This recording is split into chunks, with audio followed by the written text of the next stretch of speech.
It's going to bring up the second team foul here for Union and third for Taylor.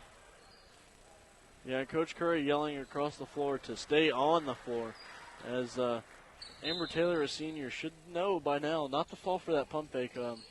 But I'm not going to say it doesn't happen because it's a game of basketball. It happens. So Brooks, hand off to Griffin. Griffin going to attack.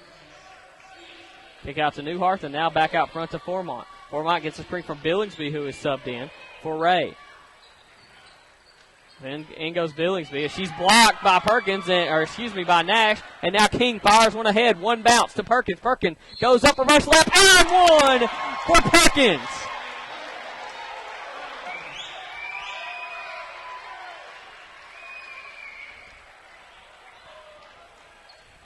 Great way of good body control there for Perkins, who went down the left lane, took a step and goes up and under, gets the foul and one.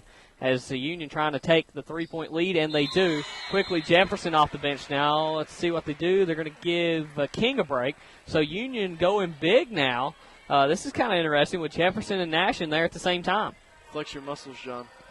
Show off what you got.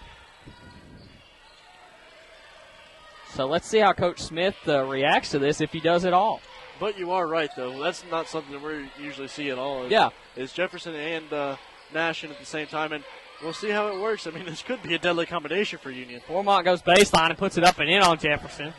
As Jefferson was called out on the floor, had to guard, and usually used to guarding in the paint. And now Perkins the other way. She attacks, jump stop, throws it off the glass. No good. Rebounded by Billingsby, tipped away, and they're going to call a cheap one there on Perkins.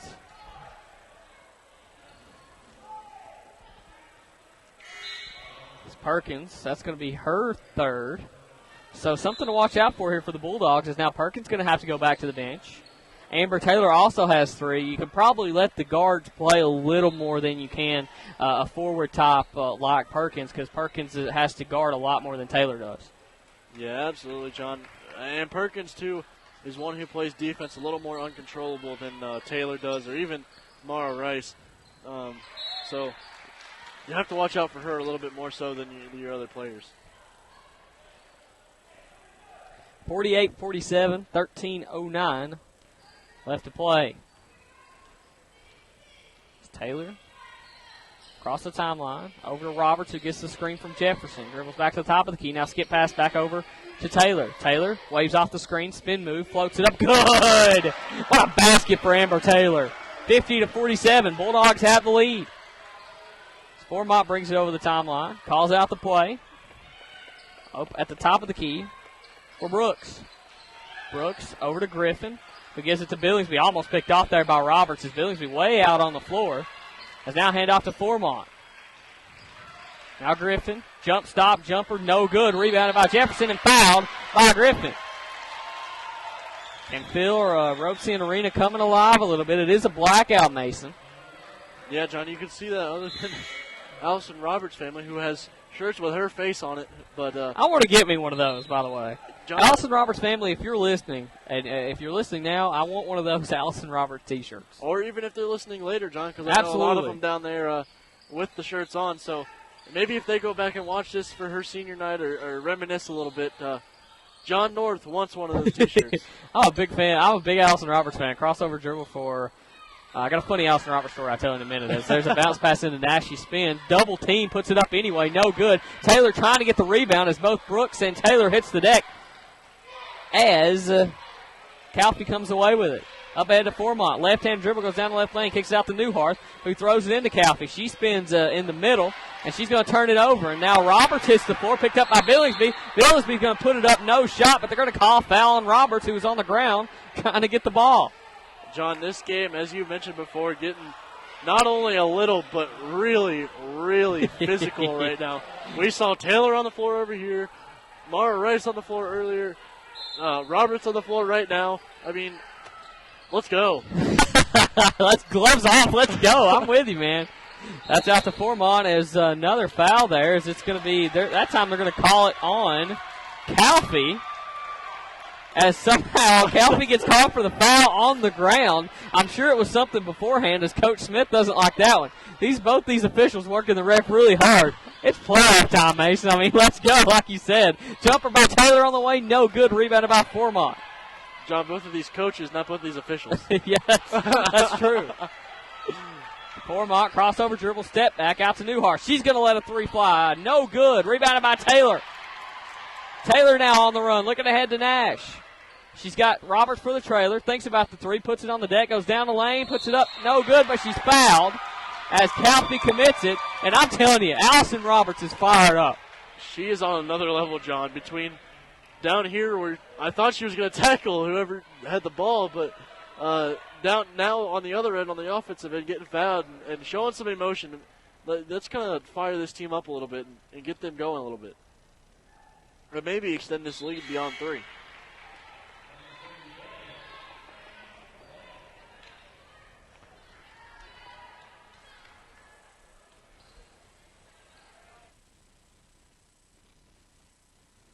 First one missed there for Roberts. Next one up and good.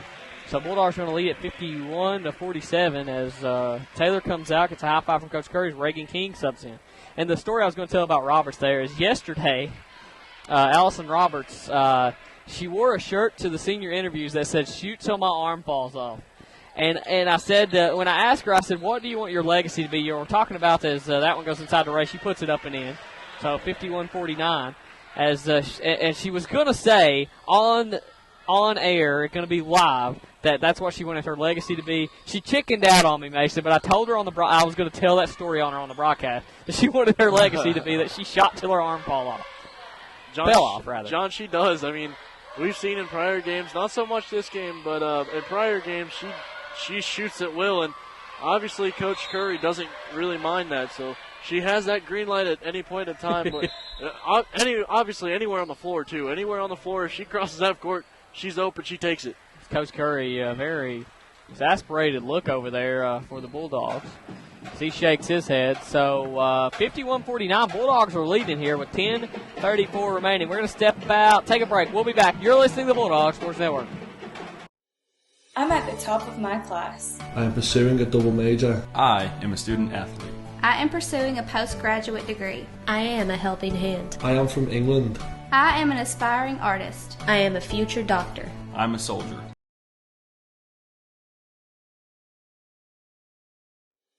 I'm at the top of my class. I am pursuing a double major. I am a student athlete. I am pursuing a postgraduate degree. I am a helping hand. I am from England. I am an aspiring artist. I am a future doctor. I'm a soldier. I am inspired. No matter what describes us or what our goals may be, there is one thing we all have in common. Together we are Union. Think big about a small school. Think Union. Visit unionky.edu. Welcome back, ladies and gentlemen, to the Bulldog Sports Network as Bryan's going to inbounds here. 51-49 is your score, 10 minutes and 30 seconds remaining. Mason Bulldogs, who's going to reach out and take momentum here? As Newhart takes the three, no good, but it's rebounded by Formont as Mara Rice missed her block out. And you can feel just momentum swaying between these two teams. Who is going to land this knockout punch is what I'm looking for. I don't know, John, but I have a feeling when it's thrown and when it's landed. We're going to know. Well, you're going to know not only that, but I think it's going to be when Union starts hitting these threes. One from Jefferson right here, as it was a pass to King. She just wasn't there, obviously. That's what I say when I airball one. But, yeah, Jefferson misses that one. Jefferson, I don't mind her taking those threes at all because it just keeps the defense honest, kind of stretches them out. But got to hit rim there, so maybe next time for Jefferson. 51-49 is your current score. As inside goes Billingsby, tried to hit Ray as it's tipped out of bounds by Nash. So, Bulldogs are going to have it. The Lions are going to have it on the baseline. As Taylor comes back in, subbing in for Roberts, and Perkins comes in for Jefferson. Interesting, watch Perkins, who has 3 fouls, along with Taylor, who has 3 fouls. We're under 10 to go. Those could be big fourth fouls for either Bulldog. Also, Lane still over there on the bench for the Bulldogs. For the Lions, as she was hurt earlier. Perkins, pull-up jumper, good. 53-49 is your score. John, the Bull Lions. The Bull Lions. As Foreman out front looks for Newhart over on the right wing, gets her. Newhart looks out to Billingsby. As Billingsby way deep, swings over to Foreman, who replaces her at the top of the key, dribbles around the circle, has it taken away by Taylor. Now Taylor on the run. It's 2-on-2 as she dribbles down the lane, throws it up. No good. She hits the deck, but she's going to go to the line for two, leading 53-49. John Haley Perkins coming through clutch in the last two possessions with the interception on the first possession, and then came down and made the shot. And then on that possession, the deflection, which gave Amber Taylor the steal to get her to the free throw line at the other end. As Bulldogs come in for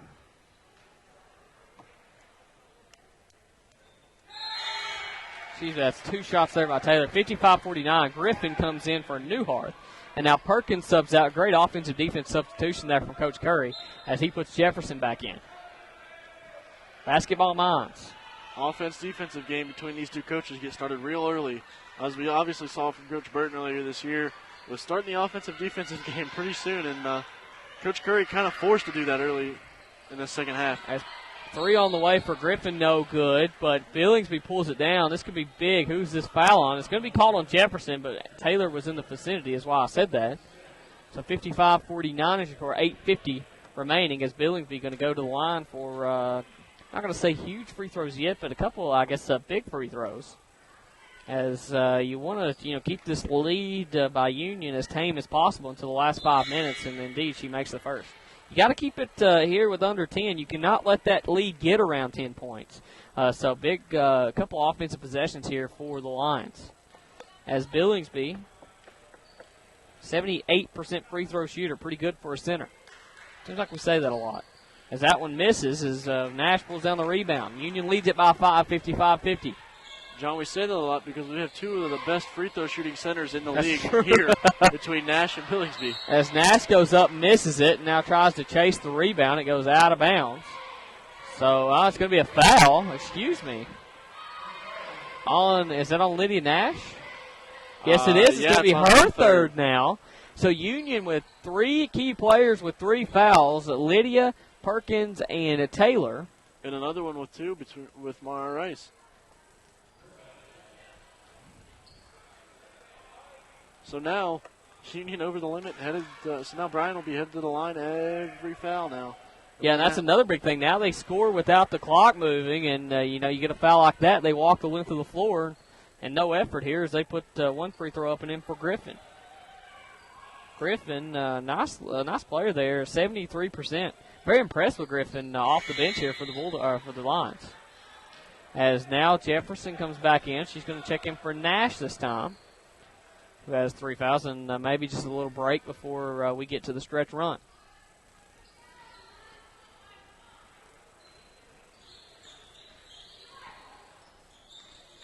As Taylor spin move, kick out to Perkins, three on the way, fading away, no good, tipped out by King, but a grab by Griffin. Griffin throws it out to Formont. Formont in a hurry. As now Griffin looking for Formont at top of the key, gets her. Now kicks it over back to Formont and now to Billingsby. Billingsby looking inside the that's Ray who spins. Off for an iron, no good. Tip back to Billingsby, now to Formont. She dribbles around the top of the circle as the shot clock will refresh. She picks up her dribble and now hits Griffin. Coach Smith calling out the play over there for the Lions. Has now kicked over to Brooks. Brooks skip pass over to Formont. 14 to shoot here for the Lions as she picks up her dribble once again as Formont, almost picked off by Taylor, and King is in there. Looked like it was off the knee of Formont, and everybody in this arena agreeing, as I believe what happened there was should have been a foul on Reagan King. They didn't call it, Mason, and it went out on Bryan, so it was kind of a, hey, I'm not going to call this. I can't call this by the officials, and I hate that type of call. You got to call, you just go with go with the gut. Yeah, John, I mean, if it wasn't a foul on King, it should have been Bulldogs ball, Union ball, because that definitely was not off Reagan King or definitely wasn't off Amber Taylor. So as down the lane goes, Taylor turns it over for at least for the moment, and it's going to be a jump ball. Possession arrow reads Union. feel like we're watching a rugby match, John. Jeez. Definitely the intensity of a rugby match. 55-52 is your score. 7:23 remaining. As Roberts out front. Taylor cuts, kick out to Perkins. Perkins over on the left wing. Now she puts it on the deck, drives off the left block, throws it up, double teamed, it goes in. What a shot for Perkins.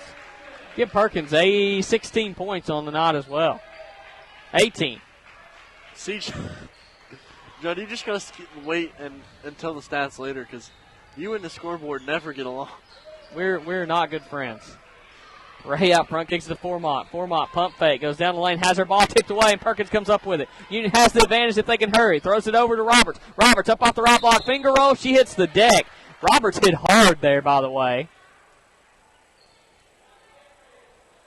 As she may have had the breath knocked out of her, but she's going to get up and head to the line. But 57-52 is the score, 6:45 remaining as Roberts going to head to the line for 2. 17 foul there on the lines. But what I was saying earlier is I believe it's Kristen Lane for the line. I saw her come. She went out of the game, went into the trainer's room about the same time Klons did and came out. And she hasn't returned to the game. That's a huge blow for Bryan as she is one of the better players for that team. I believe she even leads the team in scoring. Indeed, she does with 12 points a game. So Lions actually staying in this without their best player on the floor. So 58-52, 6 minutes, 37 seconds. As Griffin on the deep right corner, puts it on the deck, goes across the lane, bounce pass out to Newharth. Newharth finds Billingsby, who has had a great seal inside, and Jefferson's going to get called for the bump. And that is going to be 4 on Jefferson. So foul trouble here plaguing Union. The clock's slowly running out, but as Nash comes back in quickly, Thomas subs in now for Rice. Kind of feel like that's the story of Union's year, John. Foul trouble plaguing most of their second half, even first half too. I know a couple of games Perkins has had some early first half troubles with 2 fouls. Taylor today with 2 fouls. Nash, Taylor, Perkins all with 3, and now Jefferson with 4. So foul trouble is obviously an obstacle that Union's going to have to overcome if they want to be a winning team for these tournaments, these next 2 tournaments. Next tournament, possibly tournaments if they win the AAC tournament. Billingsby makes both 58-54, so Bryan within 4. 6 minutes, 23 seconds remaining. Taylor walks it across the timeline. She's guarded by Formont. Kicks it out for Roberts. Roberts pump fake 3, puts it on the deck, kicks it back out to Taylor. As a great recovery there from Brooks. Now Taylor goes across the lane, floats it up and good. As Brooks just kind of shook her head after that one. She couldn't believe it. Formont backing it back out. Now kicks out to Brooks. Brooks feeds Billingsby. Billingsby back out to Formont. Now great ball movement to Newharth in the corner, but no good and rebounded by Taylor. What ball movement there for the Lions. John, I want to fast forward a little bit to the guys' game. This is the most I've seen Coach Burton move around before a game.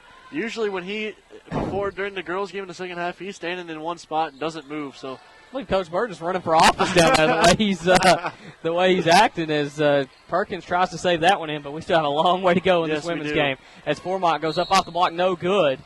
And Formont's going to go to the line, but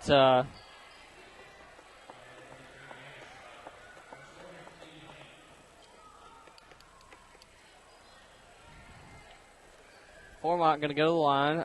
Bulldogs lead at 60-54. 5:21 remaining. As Jefferson and Rice comes in, Perkins and Nash come out. 60-54, 5:21 remaining.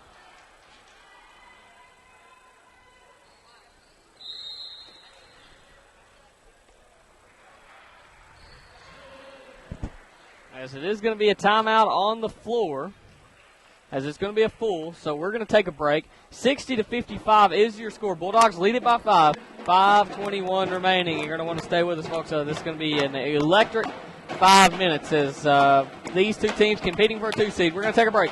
You're listening to Bulldog Sports Network. I'm at the top of my class. I am pursuing a double major. I am a student athlete. I am pursuing a postgraduate degree. I am a helping hand. I am from England. I am an aspiring artist. I am a future doctor. I'm a soldier. I am inspired. No matter what describes us or what our goals may be, there is one thing we all have in common. Together we are Union. Think big about a small school. Think Union. Visit unionky.edu. Welcome back, ladies and gentlemen, to the Bulldog Sports Network. 60-55 is your score as Bulldogs lead at 5:21 remaining in the game. And Mason, a big game here for the Bulldogs. You talked about the men's contest, but the women's, kind of just as important because Union wants to keep that 2 seed and they want to stay away from Tennessee Wesleyan as long as possible. Yeah, John. Women's game just as important, just for a different seed. Guys' game important because, well, I think, do they have the first seed clinched or not? The men or Tennessee Wesleyan? The men, if Union wins tonight, the men will clinch the 1 seed. If they lose tonight and lose to Reinhardt on Saturday, they can still clinch. So all is not lost, but it's always good to try to win on the on your own home floor. The women, they need this win to get that 2 seed, and that's not going to be guaranteed. But, I mean, the percentages are going to be in Union's favor for the women if they win here tonight to get that 2 seed.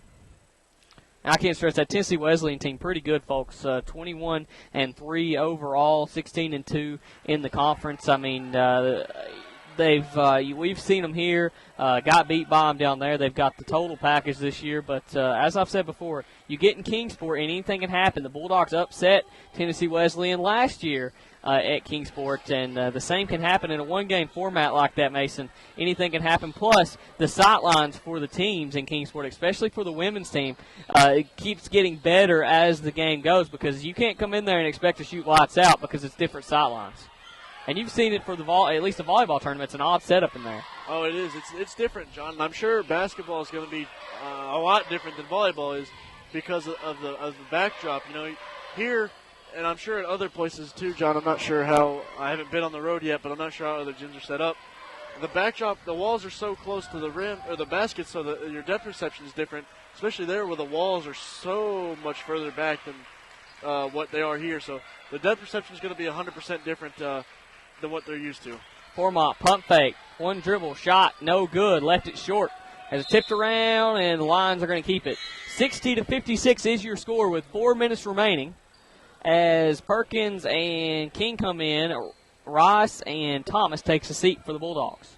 And not only that, another note, it's a lot louder in there too because it's in a conference room, so the sound kind of echoes a lot more in there, and it's really big. So with the sound echoing like that, it's not going to be your typical gym setup where every once in a while it's quiet and every once in a while it's loud. It's either loud or not quiet or dead quiet. Yeah. There's no in between there. So yeah, can you imagine those 8:30 in the morning games, Mason? I mean, it's going to slowly get better as the game goes on. But 8:30 in the morning for the top teams and Kingsport play the earliest. Again, we'll have an announcement for Kingsport about our broadcast, but I want to finish this game up for you in case you weren't tuned in earlier. Jefferson gets the rebound off the missed free throw, gives it ahead to Taylor. She brings it over the timeline. Taylor with a dribble, crossover dribble down the left lane, puts it up and one for Amber Taylor.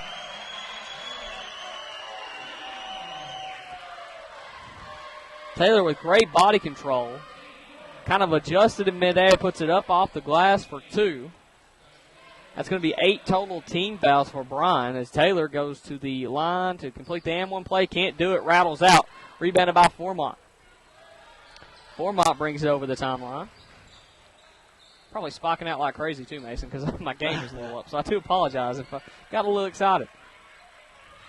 Ladies and gentlemen, John North told me before the game that he is going to be beyond excited for this game. He told me he was willing to stand for the whole game. As I told him I was going to go find a chair for myself and him. I was going to stand. I really was. As Perkins feeds Jefferson. Jefferson goes across the lane, kicks out to Roberts. 3 on the way, hand in her face. No good. It's tipped around and rebounded by Griffin of Bryan. Griffin on the run. Nice bounce pass ahead to Brooks as she holds it up. Kicks it out to Formont. 3 on the way. She's got all day. Lets it fly. No good. Tipped around. What a rebound by Billingsby, but she can't hold on to it. But Union's going to keep it, and the Union faithful over here on the sideline are losing their minds. They cannot believe officials said that was Bryan basketball. John, in all honesty, I think he made the right call, as I do believe Haley Perkins tipped that one out of bounds. I know, obviously, up here I didn't have the best angle of it, so. Yeah, your guess is you could have said that went off of you, and I wouldn't have known maybe better because I couldn't see it all. John, I read down there, tipped it out just as fast as I got back and up a here. 3 for Brooks, as this is now a 3-point game with 2 minutes and 55 seconds remaining. Roberts, guarded by Brooks, kicks it over to King. King looks to swing it in the corner to Ross, but instead feeds Jefferson. Off the left block, no good, but fouled by Billingsby. She's going to go to the line for 2. 62-59 is your score with 2 minutes and 46 seconds remaining. As Jefferson goes to the line. Jefferson, 70% free throw shooter. She doesn't shoot a lot, though, as she misses that first one. Only 30 free throws on the year coming into this game. And this is the first 3-point game. In a quiet gymnasium. No good. Missed them both. As Perkins dangerously gets in there, and they're going to say that one was off Formont. And So John, Union's going to keep it on the baseline. I want to say that one was off Perkins as well, as she jumped right through both of them to get to the ball. Maybe a foul on Perkins, and now King goes down the lane, throws up a shot, no good, but she's pushed in the back. And I would say that's a dangerous reaching foul there. If you're Perkins, I was about to condemn her for it, and then she gets the call. So can't say much about that one. As now King going to go to the line for 2. King shoots at 78% clip from the charity stripe and misses the first. Still a 3-point game and a 1-possession game with 2 minutes and 45 seconds remaining. That one tried and true for King. As now 63-59. Bryan's Formont brings it over the timeline. Looks for Newhart and waves her off as she calls out the play. Going to be a screen for Billingsby. She pops out to get it at the top of the key. Looks for Formont cutting. Instead goes out to Newhart. Newhart thought about a 3. Kicks it back out front to Formont. Now over in the right corner for Griffin. She puts it on the deck. Now skip pass. 3 on the way for Newhart. Good! 1-point game. 63-62 with 2 minutes and 15 seconds remaining. Roberts brings it over the timeline. As Nash and Taylor set to check in over to King. King puts it on the deck. Spin move. Lost her dribble. It looked like she was maybe tripped there. Over her own feet. Perkins goes baseline, goes around Billingsby, kicks it out to King, swings it to Roberts, and they're going to say King stepped on the sideline, so Bulldogs turn it over. 1:57 remaining, 63-62. And Mason, this is what it's all about. John, if we even go into 4 overtimes, I might kill you. Ladies and gentlemen, that was a threat on air. If we go into 4 overtimes, I might kill him. As Formont eases over the line, no hurry here for Bryan as in good shape. Over to Griffin. Griffin gets the screen from Billingsby down the lane, kicks it out to Newhart. Looks inside to Billingsby. Billingsby off the right block, puts it up and up for 2. 64-63, Union trails by 1. 1:35 remaining. And John obviously knows I'm kidding, because if it's a 4 overtime game, I'm just going to be just as excited as he is. Crossover dribble out to Perkins. Pump fake. 1 dribble, 2 dribble. Puts it up off the glass, in front of the rim. No good. And now Bryan the other way with 1:21. Formont on the run. Kicks it out to Newhart. She holds it up. Now over to Billingsby, who hands it back off to Newhart. Now after Formont, as they're going to call a timeout. As Bryan leads it 64-63 with 1:23 remaining. It's 13. a full timeout. 1:13 remaining. It's going to be a full timeout. 21 seconds on the shot clock for Bryan, so plenty of time for them to reset things for you. There's 4 timeouts for Union, 2 for Bryan. Both these teams in the double bonus. If there is a tie-up, possession arrow reads Bryan. That's ever important in situations like these. Union with only one person in immediate foul trouble, which is Amber Taylor, who has 4. And no immediate. Jefferson. Yeah, and Jefferson with 4. Thank you. I couldn't see that because of the bar coming up there. And then for Bryan, no immediate foul trouble. A couple players with 3, but Mason with 1:13 left. Now you can play with those 3 fouls. Yeah, 3 fouls right now are not something to worry about, but the 4 fouls, That's something you might want to watch because those players, once they pick up that next foul, they're gone for the rest of the game, overtime included. So that's something you want to keep an eye on for Union as well as Bryan if someone else picks up their fourth foul for Bryan. So see how both of these coaches play this. Here we go. Formont over to Griffin. Approaching under a minute to play out front to Newhart. Almost picked off by Taylor. Over to Formont on the left wing. Feeds Billingsby on the right block. She goes up in traffic. No good. Gets her on rebound. Puts it back up. She's fouled out and it goes in. What a shot by Billingsby. 66-63. As King going to let a three fly on the way. No good. Rebounded by Billingsby, but Perkins gets it. Puts it back up and in. As Union now trails by 1. 66-65 with 50.4 seconds left. And Mason, I cannot believe the shot Billingsby just hit on this left block. I cannot believe falling down almost on her knees. She throws it up and it goes directly through. And what a shot. Not only falling down, John, I think she got mugged before she put the shot up. I'm telling you, what a shot by Billingsby to put that up and in. As Billingsby with 7 points now. So let's reset things again. Union trailing by 1. 50.4 seconds remaining. 3 timeouts for Union, 2 for Bryan. Possession arrow reads Bryan.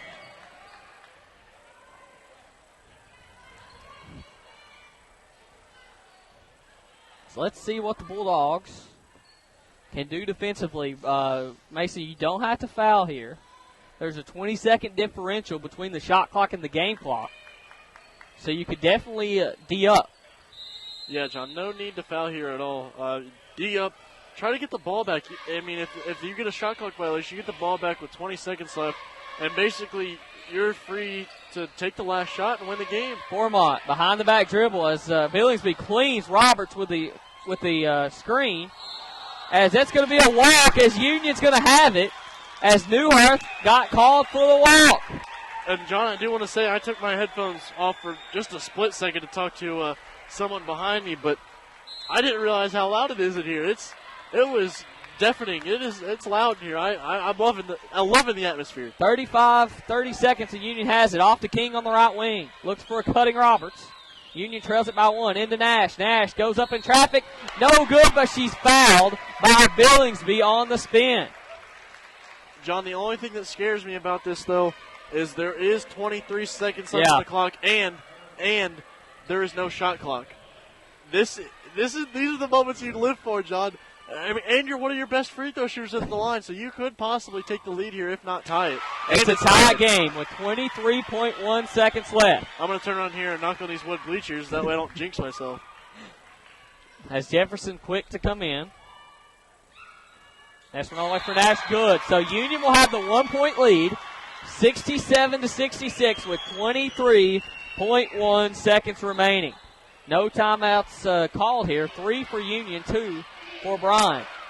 So a defense chant breaks out as now Coach Smith is going to get it over the timeline and then call the timeout.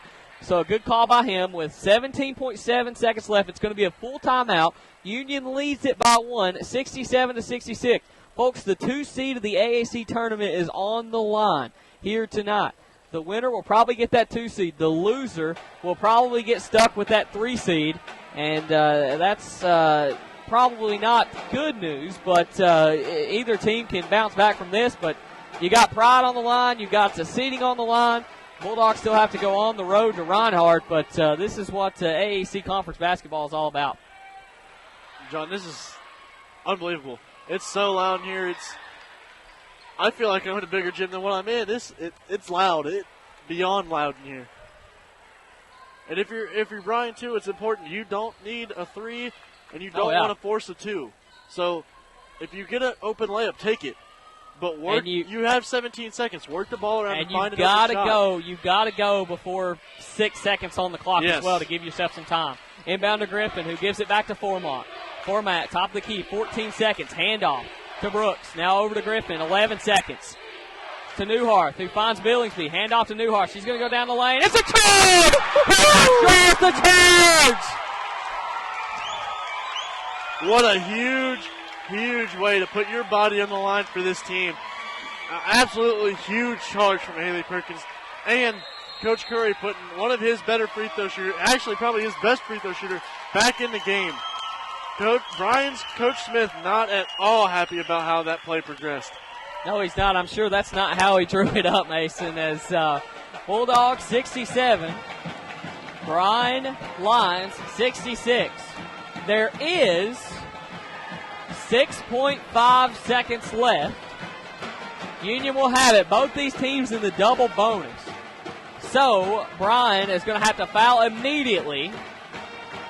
And regardless of what happens, Mason, Bryan will have a shot at the buzzer. But what I look for Union right here is that run-out play they like so much. Let's see if they utilize it here for Amber Taylor. They're going to let Allison Roberts throw it in. Let's see if they loop Taylor around and run her out. It's going to be very interesting. They love running that play, and I believe it's set up right now. There goes Taylor. There it is. Taylor wide open. Scored. It's going to bounce. She's got to hold on to it, and she does. 5, 4, 3, as King's going to get fouled with 2.6 seconds left. And Brooks fouls King. So that's going to put King on the line for 2 important free throws for the freshman. John, these are going to be probably, as of right now, the biggest 2 free throws in her career. First one on the way, good. Great job by King to keep her composure. And something else to note, too, John, it's still only a one-possession game. All Bryan needs to do is come down here and drill a 3 to tie this game up. No matter what happens, as that one goes in, too. So 69-66, Bulldogs lead it by 3 with 2.6 seconds left. It's going to be a 30 timeout there for Coach Smith or whatever he's got left, as that is his last timeout. Union still has 2. Possession arrow reads Union. 69-66 is your score, as we give everybody a chance at home to catch their breath, Mason. Yeah, absolutely, John. It's been a wild last 50 seconds, really. I mean, how do you explain it? That's a huge charge. That's exactly how Coach Curry drew up his defensive plan, because that was a huge charge from Haley Perkins to take to get Union the ball back and preserve that 1-point lead. So 69-66. Bryan will have a last-second heave at it, as they're going to try to get it in. They do, as it's tipped around out of bounds. That's actually the best thing that could have happened there for Bryan, is only like 1 second went off the shot clock, and quickly Coach Curry telling his players to get back. So with 2.93, they're going to have a chance to launch it. Formont to inbound. She's looking, throws it into Billingsby. It's tipped. Lydia Nash controls, and Bulldogs are going to win it 69-66 over Bryan College. Mason, it was a good one, but we're going to reset. We're going to come back with final game stats, and we'll be back. You're listening to the Bulldogs Sports Network as the Bulldogs win it 69-66. I'm at the top of my class. I am pursuing a double major. I am a student athlete. I am pursuing a postgraduate degree. I am a helping hand. I am from England. I am an aspiring artist. I am a future doctor. I'm a soldier. I am inspired. No matter what describes us or what our goals may be, there is one thing we all have in common. Together we are Union. Think big about a small school. Think Union. Visit unionky.edu.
Welcome back, ladies and gentlemen, to the Bulldog Sports Network. As today, Coach Burton, there you see, will be saying goodbye to Tarek Smith and Archie Adams, as you see them there at midcourt. Both big members of the Bulldogs. But first, we're going to introduce Archie Adams. Adams is a native of Aiken, South Carolina. He's seen action in almost every game for the Bulldogs the last 2 seasons at forward, and his impact on the Bulldog basketball program has been felt in many ways. In 2012-13, Archie started in 22 games, ending the year in the team lead in block shots, with 28, averaging 10.8 points a game and 7.8 rebounds a contest. Adams also notched 4 double-doubles throughout the season as well. This season, Adams has relied on the team leader both on and off the floor. His approach of attitude exemplify what Union basketball is all about, and his effort and desire have helped the Bulldogs win 38 games so far in the 2 years, including a school record 13 consecutive wins during the season. Coach Burton says about Adams, Archie's impact on our basketball program goes well beyond the stat sheet. He will go down as one of the most important players I have had here for many reasons. I can't imagine us winning very many games without him last season, and his leadership and mentality have helped us take our play to a different level of play. So Adams, who is being escorted out by his mother, Lisa Adams, will earn his degree from Union in sociology, as that was the 6'5" forward from Aiken, South Carolina, number 32, Archie Adams. I see Adams to the left of us up here and to the right of Coach Burton. As if you are just tuning in, this is senior day for the men's team. As there is Archie Adams. So now it's going to be the spotlight's going to be on Tarek Smith, the final senior day. The native of Tempe, Arizona, quickly made his presence felt after transferring to Indy Union last season, and has never looked back. In 2013-14, Smith is one of the team leaders in points per game while leading the team in both assists and steals. His best game of the season to date back on November 20th, when he poured in a career-high 31 points against Montreat. His high-level play has played a big role in Union College becoming a nationally ranked program in such short amount of time. Last season, Smith was All-AAC, earning second-team honors after leading the Bulldogs in scoring. Smith also ended the season as one of the best three-point shooters in the AAC, shooting 44% from the outside of the arc. Put himself second overall in conference in that category at the end of the season. For his overall 4-year career, Smith has scored 1,194 points with more games to go. Coach Burton's comments on Tarek: he has gained tons of respect, or tons of gained tons of enjoyment and have been impressed watching Tarek's growth over the last 2 years. He has developed into a leader and someone I have relied on in many ways. He has made me proud. Smith is being escorted tonight by his mother, Pamela Smith. He will earn his degree from Union in sports management. And that, ladies and gentlemen, is the 6'3" guard from Tempe, Arizona, number 24, Tarek Smith. That is going to be your seniors. And personally, a big shout-out to both guys. I hope in years to come this team looks back, or we look back on this, and we see, and when we think about Union basketball, we think about the guys who started building this program, and Tarek and Archie is definitely two guys that you can look at that were the building blocks to what Coach Burton is trying to do here. And a big shout-out to those guys, and I hope they have a wonderful rest of their career. But they are not done playing, ladies and gentlemen, as it is going to be a long ride for them. If they win tonight, they are going to go to the national tournament in Branson, Missouri, as that's going to do it for senior day for the men. We're kind of going back and forth here, Mason, but you have final game stats for the women. Yeah, John, we'll start with Bryan, like always, starting out with the visiting team. Points-wise, Fourmont led again with 16 points. Behind her, Griffin with 12, Brooks with 10.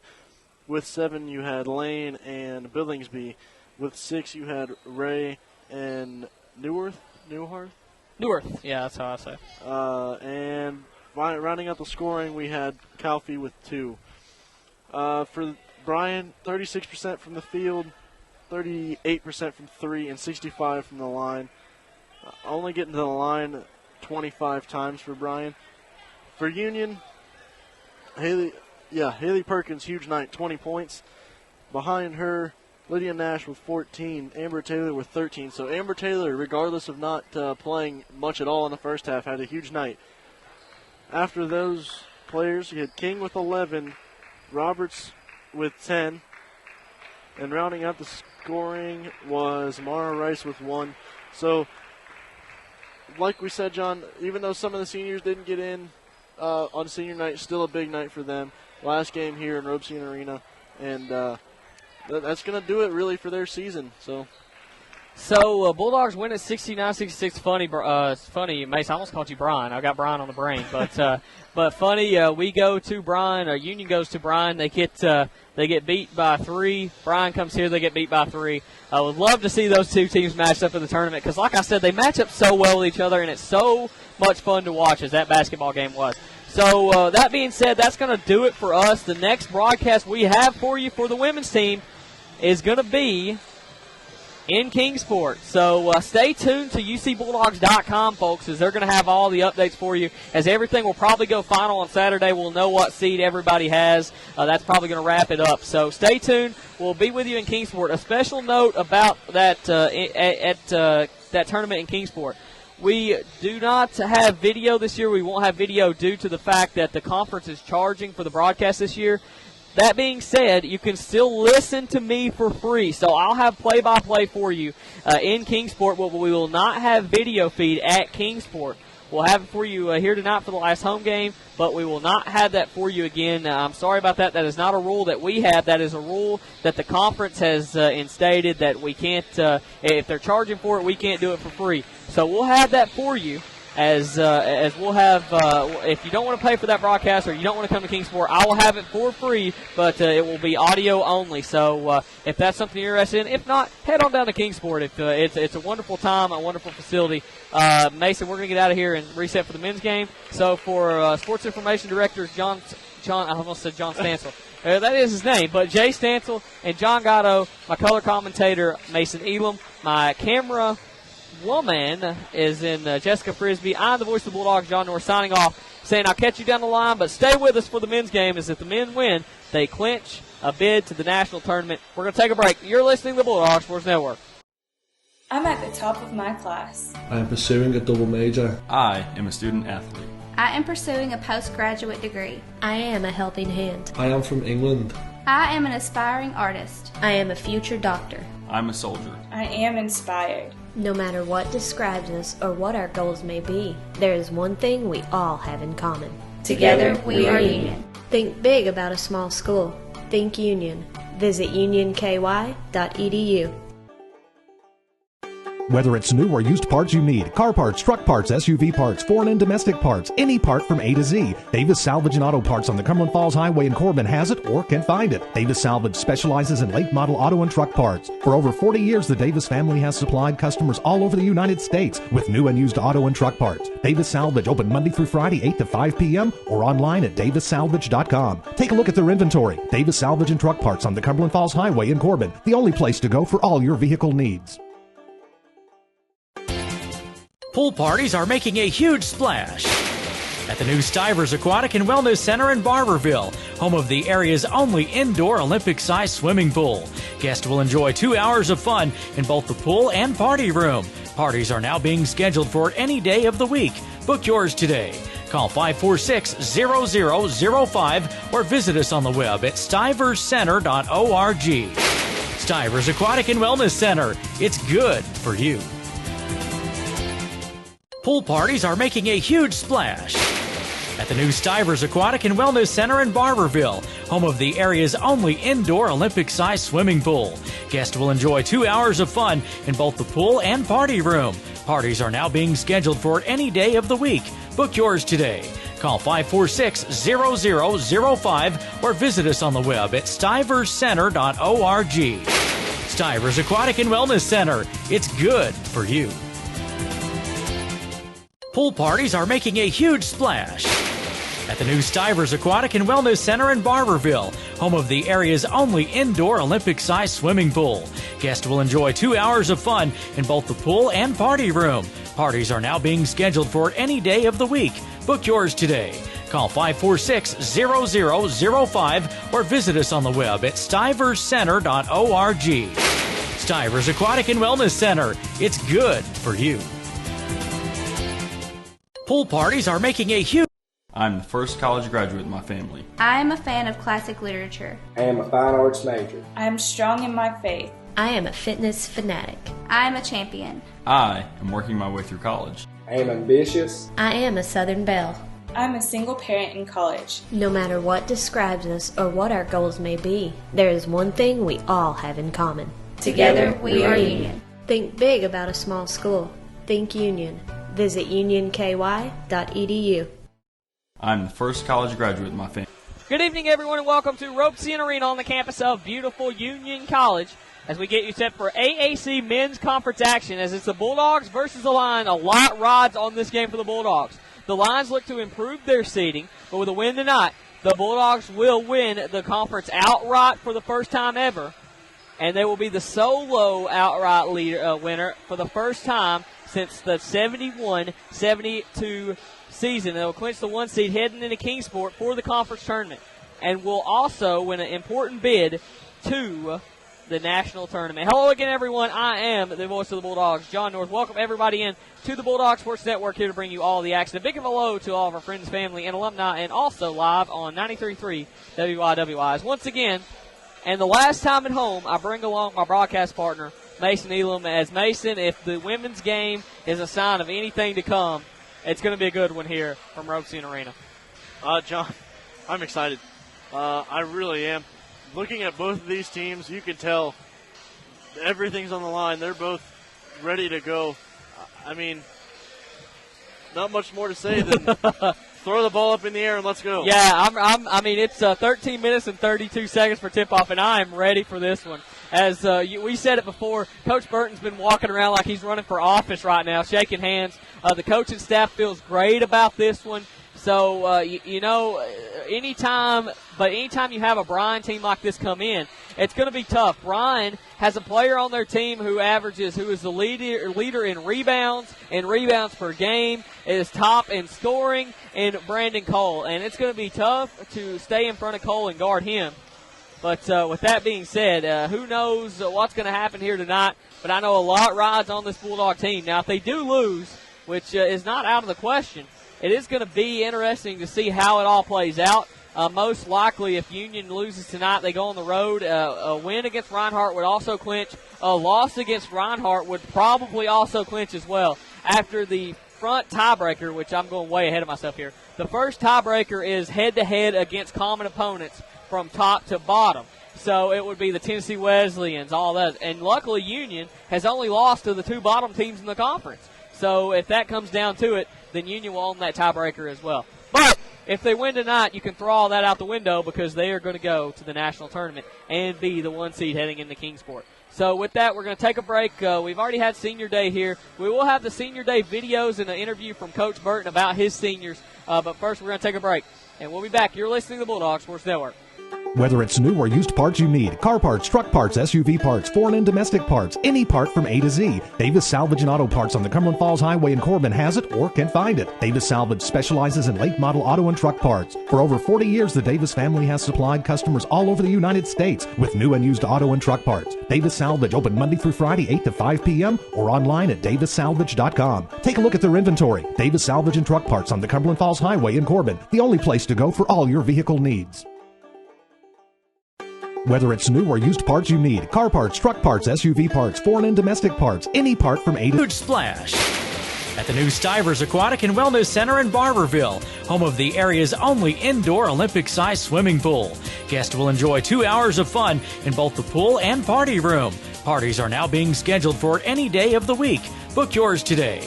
Call 546-0005 or visit us on the web at stiverscenter.org. Stivers Aquatic and Wellness Center. It's good for you. Pool parties are making a huge splash at the new Stivers Aquatic and Wellness Center in Barbourville, home of the area's only indoor Olympic-sized swimming pool. Guests will enjoy 2 hours of fun in both the pool and party room. Parties are now being scheduled for any day of the week. Book yours today. Call 546-0005 or visit us on the web at stiverscenter.org. Stivers Aquatic and Wellness Center. It's good for you.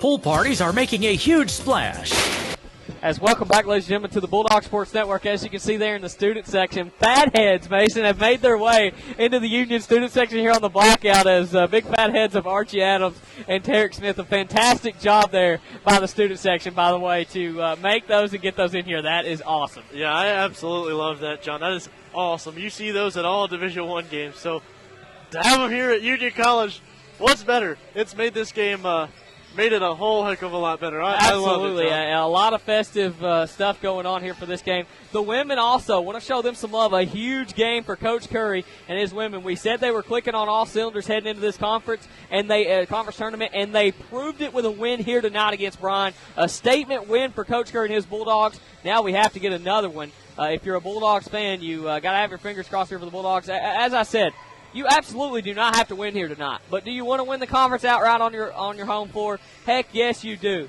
As the Bulldogs had a chance to clinch that outright as they went on the road to St. Andrews. They got caught in an ice storm down there. It was don't want to make excuses for this team, but I'll go on record by saying this. I think had they played that game on Wednesday, I think they win that game. But since it was postponed, you're in there, and there's a lot of lull. You're on another team's campus or near another team's campus, and, it's just kind of tough. But who knows, I can't obviously tell what happened, but that is very interesting that they did lose to the St. Andrews, and then you'll hear Coach Tanner talk about it here in just a sec. But the Bulldogs lost, snapped that 13-game win streak as they lost that one 61-60, as they're still ranked 24th in the nation. That is important. But with all that being said, we're going to take a break. When we come back, we'll have an interview with Coach Tanner.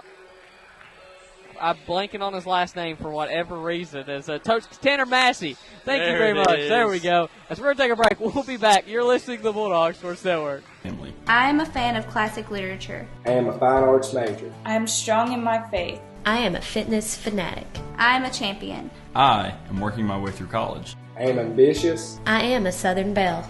I'm a single parent in college. No matter what describes us or what our goals may be, there is one thing we all have in common. Together we are Union. Think big about a small school.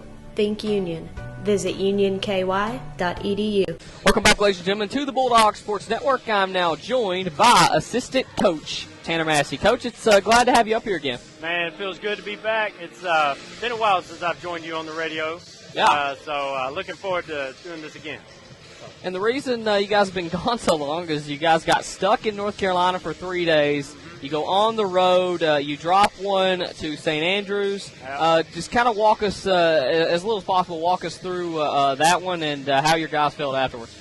Well, we went into that game really anxious to play. Since we had a really good competitive game against them here at home. So we were ready to play, but, being snowed in, coupled with the uncertainty of when we were going to play, that takes a toll on everybody at that point, no matter who you are, player, fan, coach, anybody. That would affect anybody's mindset, in my opinion. But, absolutely. But in regards to that game, it's we didn't do the little things well, in my opinion. Running the floor, talking. They killed us on the boards, and that is not like us at all. Yeah. So, we went into that game confident. I don't know if it's overconfident, but we learned a valuable lesson in that being that number one team, we're going to get everybody's best shot, and we knew that going into that game, but we learned from that going after that game, and our guys were really upset after that. And that should, and I feel certain that's going to carry over into this game. Absolutely, and you got to think about this too. You get down there in Kingsport. If you do clinch the 1 seed today, you're most likely going to be playing at 8:30 in the morning. And guess who may be on the other side? St. Andrews. Yes, There's sir. a possibility that could work out like that. So hopefully a little revenge factor can get your guys up and ready at 8:30 in the morning, because I don't know if I'm going to be up that early. Hey. But nonetheless, tonight, obviously a big game here at home. Against Bryan, you have a chance to clinch the conference outright for the first time ever. I know the Union has shared it before. They shared it. There was co-leaders of the AAC won it with, I don't remember the team, but I think that was 71-72. So a lot on the line here tonight. Does that make your guys tight, or are they just ready to go out here and win this basketball game? Not at all. I don't sense a feel of being tight, being nervous of the moment. Our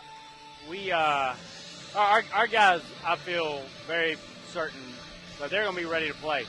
It's going to be a challenge, just like the game at Bryan was. Yeah. But with our last game being a loss and our guys not being accustomed to that after going on 13-game winning streak, they're ready to get that back and show the conference, hey, we lost one, but we're still going to take care of business and win tonight. I feel good about it. I can tell. Yeah. But then again, you're always very positive. So that, again, if you're positive and feel that something good is just about to happen, life is more bright at that point. Absolutely, so. I agree with that. So quickly, and I'll get you out of here because we got the Senior Day festivities as well. Talk just for a second, if you will. I know you haven't had a lot of dealings, a year now, I guess. But Archie and Terrican, just how much they mean to this program. Well, we'll start with Archie. He was great to me from day one. He let me stay at his apartment for about 5 days while I was trying to figure out my situation. And that was great. And he's a South Carolina kid, so that makes him an even better person in my opinion. Us South Carolina guys, we look out for each other. Absolutely. So Archie, fantastic teammate. Everybody looks up to him. He maximizes his talent, his skill, his work ethic on the court every day, every practice. We know he brings it. And he's a vocal leader for our guys, and he just does it all on the floor. He leaves everything out there. We do not have a concern about that with him. Tarek, he has transformed himself this year into a more complete player.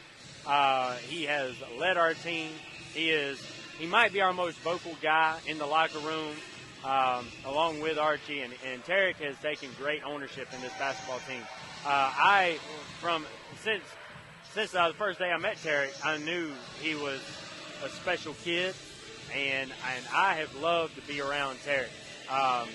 From what I've heard, he has grown a lot in his 2 years here, and I have seen a lot of positive steps out of him, and unfortunately, this is his last home game, but hopefully he'll be putting on that Union uniform quite a bit more in the next few weeks. That's what I like to hear right there. That gets me fired up. Coach, I'm going to get you out of here. Thank you very much. I appreciate it. Good luck tonight. Yes, sir. We'll be right back with starting lineups. You're listening to the Bulldog Sports Network. Welcome back, ladies and gentlemen, to the Bulldog Sports Network. I'm now joined by assistant. I'm at the top of my class. I am pursuing a double major. I am a student athlete. I am pursuing a postgraduate degree. I am a helping hand. I am from England. I am an aspiring artist. I am a future doctor. I'm a soldier. I am inspired. No matter what describes us or what our goals may be, there is one thing we all have in common. Together we are Union. Think big about a small school. Think Union. Visit unionky.edu. Davis Salvage and Auto Parts on the Cumberland Falls Highway in Corbin has it or can find it. Davis Salvage specializes in late model auto and truck parts. For over 40 years, the Davis family has supplied customers all over the United States with new and used auto and truck parts. Davis Salvage, open Monday through Friday, 8 to 5 p.m. or online at davissalvage.com. Take a look at their inventory. Davis Salvage and Truck Parts on the Cumberland Falls Highway in Corbin, the only place to go for all your vehicle needs. Whether it's new or used parts you need, car parts, truck parts, SUV parts, Welcome back, ladies and gentlemen, to the Bulldog Sports Network. As we're about a minute 27 away from tip-off, and heard Coach Tanner Massey there says we're ready for this one.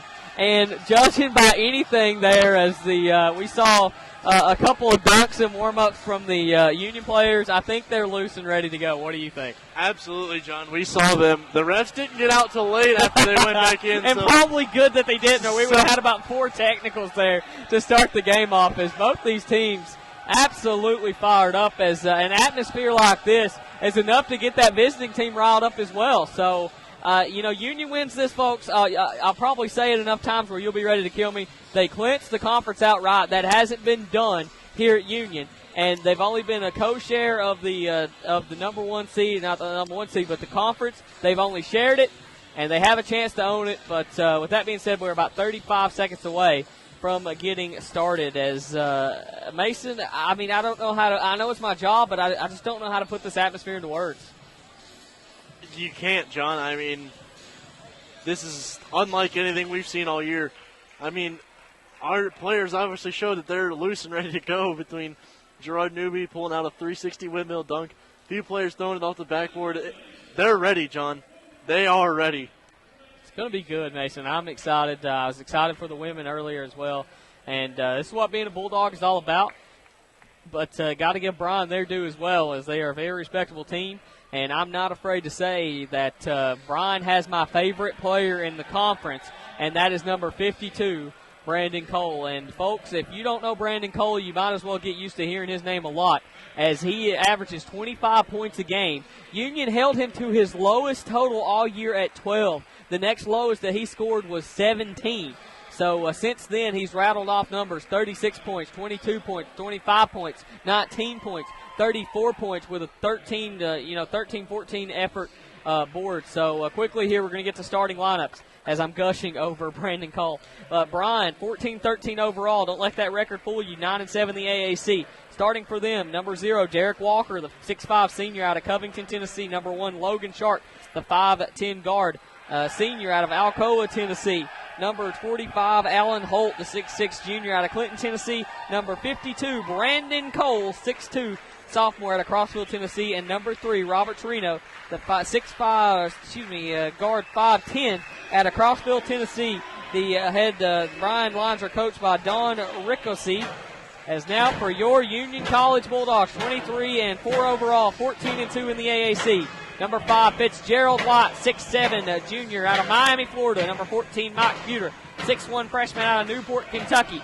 Number 31, DeAndre Stevens, 5'10", sophomore out of Cincinnati, Ohio. Number 33, Gerard Newby, the 6'6", freshman out of Lexington, Kentucky. And number 54, Deontay Johnson, the 6'8", junior out of Cincinnati, Ohio, as they are head coached by Kevin Burton. Bulldogs will be wearing white with black numerals and letters, black trim down the sides with an orange tip on the end. As Bryan must have got the message about the blackout and decided to wear black uniforms. Red Bryan numbers and letters across the chest of Bryan, as we're going to get you set. As the clock reads 20 minutes, as the Bulldogs huddle up. Tarek Smith down there in the center of it all. And Archie Adams. And Archie Adams, the seniors, as they're getting fired up. And this is a electric atmosphere that you have to be excited about if you're a Bryan fan, if you're a Union fan. This is what it's all about, as Bulldogs and Lions get you set. John North, these are what dreams are made of. What else can you say, John? This is two great teams going up against each other. One fighting for their first ever outright AAC regular season conference win in school history, and the other team fighting for a 1 seed. John, I mean, what else do you say about this, John? This is the next, other than maybe the AAC tournament final game, championship game.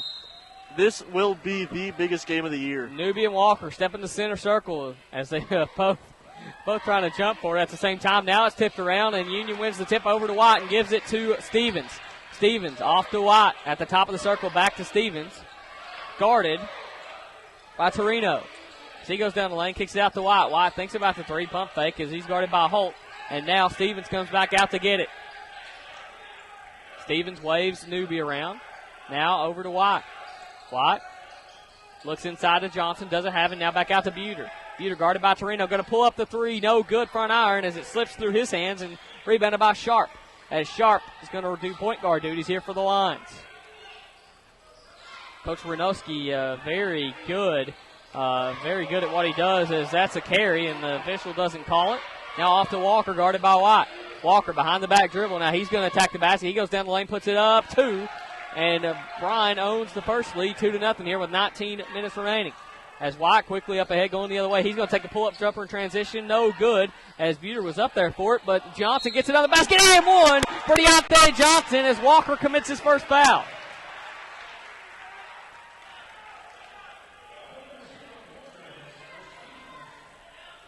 So Johnson going to head to the line.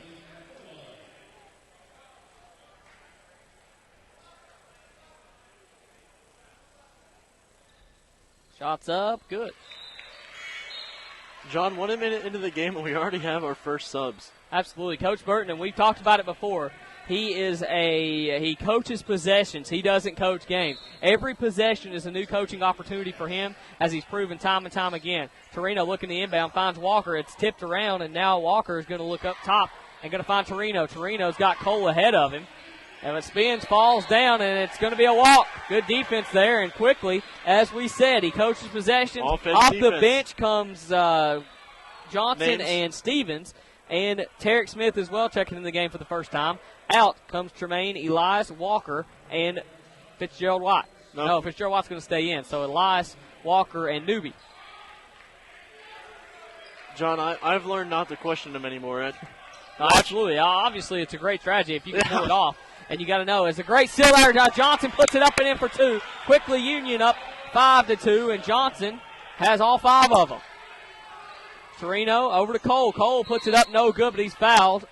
He's going to go line for 2. Cole slaps his hands as he's used to finish the M1 on that. As I said, Cole only had 12 points against Union last time, and I say only because he is averaging 25 a game. Cole did have a double-double in that contest, though. Cole, first one up, good. 5 threes, your score, 8:31 remaining. Next one all the way for Cole, good. So Cole stands tried and true for both of them. As Stevens gets the ball inbound to him, he rushes it over the timeline. Into Johnson, he's guarded by Walker. Now to Smith. Smith going to let a 3 fly, no good. Rebounded by Walker. Walker, outlet to Holt. Or excuse me, that's Sharp. As Sharp over to Walker. Walker looking inside to Cole as Fitzgerald White's going to front him. As Walker's going to drive, kicks it out. As Torino's going to take a long 3. Good. Torino, a deadly shooter. Bulldogs did a fantastic job in shutting him down at Bryan, but he's already on the board. 5-7. Bryan has the 2-point lead. Stevens over to White. Goes to Tarek on the left wing. Inside again to Johnson. That one's tipped away. Now Cole in transition. Cole picks up his dribble, has it taken away from him by Stevens, and now going the other way. Stevens over the timeline. Kicks it out to White. White going to let a 3 fly on the way. Good for Fitzgerald White. 8-7 as Sharp gets it, working on Stevens. John, he's just a 6'7" guard. That's all he is. That's your favorite moniker there for Fitzgerald White. I love it. As Holt hits the ground, trying to feed that one into Walker. They're going to let Bryan keep it as Newby quickly off the bench, as well as Walker. Going to come in, as well as Archie Adams, the senior, going to come in for Stevens and Johnson and Smith. John, as much as you've harped on Cole already this game, one that is obviously a floor general as we've seen already today, and one that doesn't look like your typical basketball player. He really doesn't. I mean, I'm not doubting you that he's not a good player, but I'm just saying he's not one that looks like he's going to be a very good player. I told you when he walked in the gym, I said, look at the least likely guy that you think is going to light Union up, and that's him. Torino, 7 seconds on the shot clock, into Cole. Cole banging against Adams, throws it up off the glass, no good, but gets his own rebound and puts it back up and in. He is an absolute force on the glass as Brandon Cole, and he's already on his way with 4 points. As Fitzgerald White going to take another long three on Walker, no good, but Newby's there for the offensive rebound. Back out to White. White plants, goes baseline on Walker, and Walker's going to pick up a foul, a cheap one. Not only that, it's going to be his second foul. John, I feel like Cole should be on the football field somewhere. He shouldn't be on the basketball team. He looks like someone who should be on the football field, but nevertheless, he's on this team and averages 25 a game. I'm not going to go argue against that. As Walker, Newby, and Adams subs out, Walker's going to sub out as well. As Buter inbounds to White. Out front to Stevens. Stevens thinks about 3, puts it on the deck, going to take the fadeaway jumper. Good. Smooth for DeAndre Stevens. Also checking in there is number 2, Caleb Parsons, for the Lions. Sharp, that right-handed dribble. Thinks about crossing over. Now he does. Brings it over the timeline, guarded by Stevens. Over to Holt. Holt guarded by Johnson, way out on the floor. Gives it off to Torino. Torino's going to drive, go up in traffic. No good, but gets his own rebound. Pump fake, gives it over to Cole, who puts it up and in. as it's going to be tipped. Basket interference there for White, but it's going to count. So 11 of Bryan's points, 6 of them belong to Cole. John, you talked about Bryan's women's team, a team that matches up well against Union. I feel like maybe Bryan's men's team is another team that matches up well against a Union team. Seem to be pretty evenly matched right now. Smith pump fake, kick out to Fitzgerald White in the left corner for 3, no good, rims out, but Terrick's there for the strong rebound, weak side, floats it back up and in for 2. 14-11, 15-55 remaining here in the first half. As Stevens was gonna pressure Sharp, but Coach Burton calls him off and Sharp brings it over the timeline, unguarded. So Holt, bounce pass into Cole. Cole fadeaway jumper off the glass, no good. Rebounded by Mike Buter. Buter puts it on the deck. A little haircut there for Mike Buter as well, I do believe. John, I noticed that when I came back for the weekend as a 3 from Fitzgerald White. I noticed that when I came back from the weekend trip back home that just about everyone on the team got haircuts. I guess they were in North Carolina so long that they found somewhere to get a haircut. Cabin fever, so they had to come back home and get a haircut. Parsons out front to Sharp. Looking for a cutting Torino, doesn't have it. Instead, going to go down the lane himself into Cole, who is wide open in the basket, lays it up and in for 2. And quickly here, Coach Burton is going to call a timeout. Not happy as Cole has 8 points. Bryan has 13 points, and they lead Union 13-12.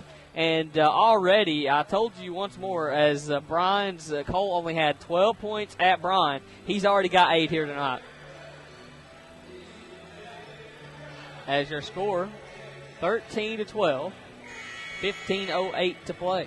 Folks, coming up at halftime, we will have for you the senior interviews that was recorded yesterday between Terrick Smith and Archie Adams. Both of those guys sat down with me for a couple of minutes. We talked about their memories at Union. Now, I had some technical difficulties with Archie, so I posted it as is. Terrick has some subtitles. For whatever reason, you can't hear me, Mason.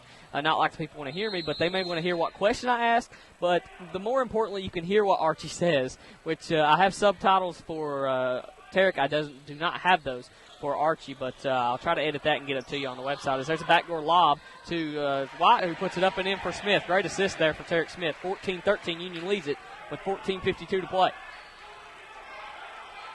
So over the timeline comes Sharp. That's not Sharp. A new guard in there is Caleb Tuck. Caleb on top of the key to Holt. Bounce pass to Torino, who had Cole there for a second. Now back up to Tuck.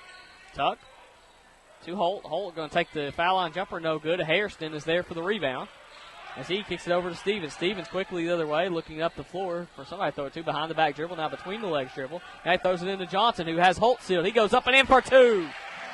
And, I asked Coach Burton about Johnson, and I said, what have you been feeding the kid lately, because he's been playing out of his mind.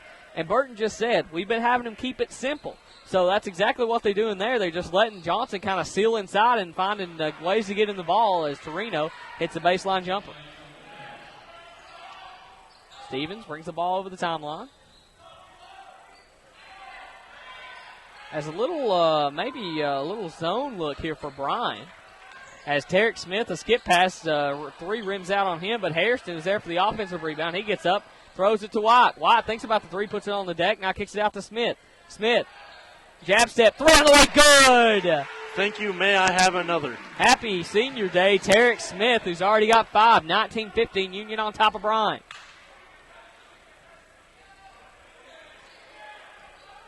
Tuck brings over the timeline, looking for Holt, who's guarded by Hairston. As Union showing that unorthodox zone that they usually throw out there, and they trap on the first throw with Tuck. He gets it into Parsons, now out to Torino. Got to watch that. Torino can get wide hot and already got 2. So for the Bulldogs, as it's 19-18, two good things happened at Bryan. You kept Cole in check, and you kept Torino in check. So far, those guys both have 8 points. The good news is the player who went off against Union was Derek Walker. He's over there on the bench with 2 fouls. So it kind of evens out for the Bulldogs. It's going to be interesting to see where it goes from here. Stevens pops out for a 3 out front. Good. As I'm telling you, Coach Ranowski there is off the bench, furious with his team that they did not go out there and get the Stevens 3, as Stevens makes it 22-18 with 12:57 remaining. We're going to step out, take a break. You're listening to the Bulldog Sports Network. I'm at the top of my class. I am pursuing a double major. I am a student athlete. I am pursuing a postgraduate degree. I am a helping hand. I am from England. I am an aspiring artist. I am a future doctor. I'm a soldier. I am inspired. No matter what describes us or what our goals may be, there is one thing we all have in common. Together we are Union. Think big about a small school. Think Union. Visit unionky.edu. Welcome back, ladies and gentlemen, to the Bulldog Sports Network. 22-18 is your score. Union leads it.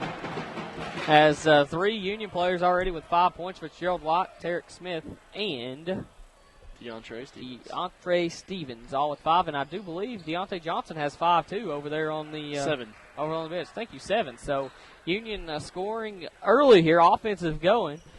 Defense may need some tinkering with, and that's exactly what Coach Burton may have talked about in that timeout. I know Coach Cherneski was not happy in his timeout. So he was halfway out on the floor before he even called that timeout, so he was furious. As Cole's going to inbound it here for the Lions. Yeah, John, by now everyone in the conference has seen that tape of that game where DeAndre Stevens went off for 31 points and was unconscious from literally anywhere on the floor. So they know that once he crosses that court, he's going to shoot, and he will. As thrown away does the Lions as Hairston rushes it the other way. Out to Smith, who calls out Nate Walker to come get it, who is just subbed in for the Bulldogs. Walker up top of the key is Adams, also subbed in. Let's see what play Union has here. Walker dribbling over to his left, almost throws it away there. Storino almost had the steal. Stagger screen for Smith. 3 on the way, no good, as that one's tipped out of bounds. Union's going to keep it, as Hairston had a hand on it, but it was last tipped by the Lions. So Walker's going to come back out. Johnson's going to come in. Buter's going to come in. Archie's going to come out, and Hairston's going to come out. And Fitzgerald White's going to come in for probably Elias. Yep. Late substitution, but Coach Burton calls out the play for the Bulldogs as Stevens is going to throw it in. So out to Buter. Over to Tarek, who finds a cutting Deontay Johnson, who puts it up, no good. But Johnson's fouled, so he's going to go to the line for 2. 12:22 remaining, as that's the first foul on Holt. As 22-18 is your score.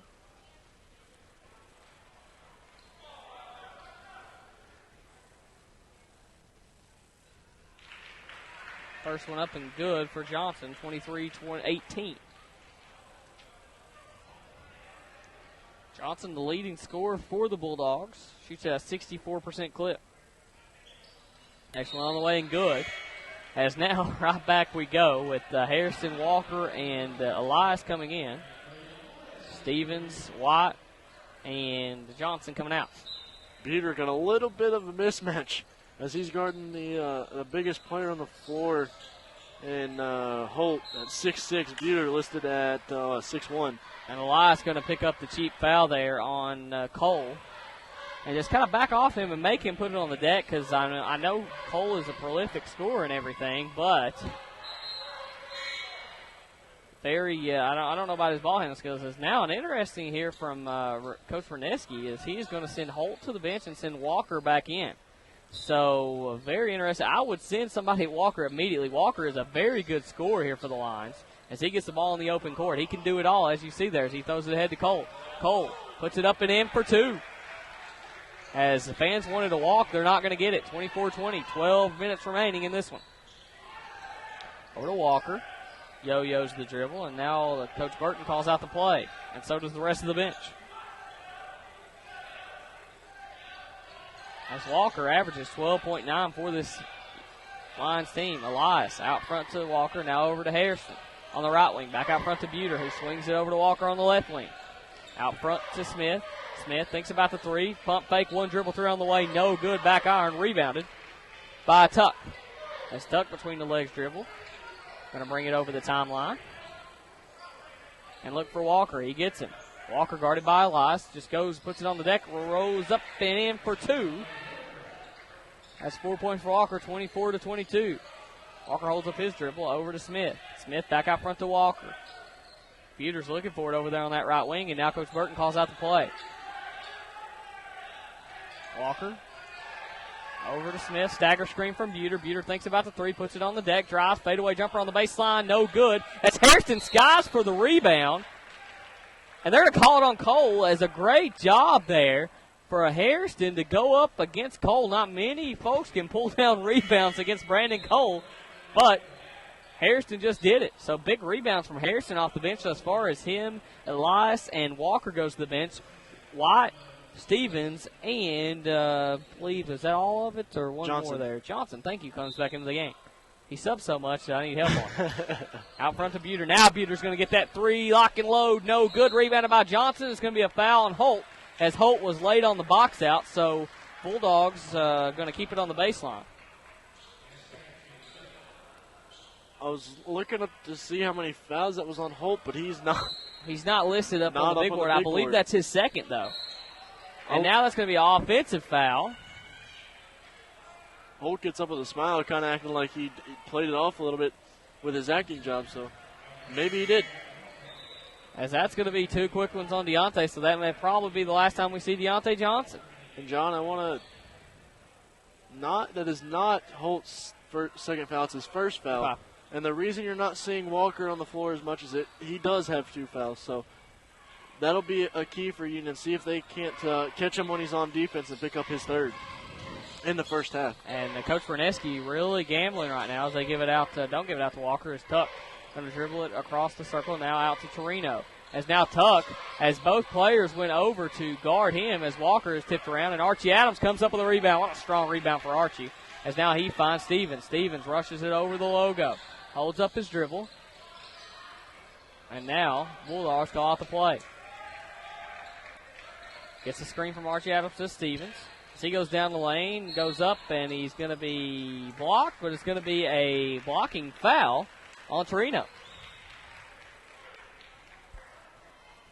Kind of a late whistle, John, so it was interesting that that was even called, especially as late as the charge was trying to get drawn. So anyway, nevertheless, Stevens at the line for two.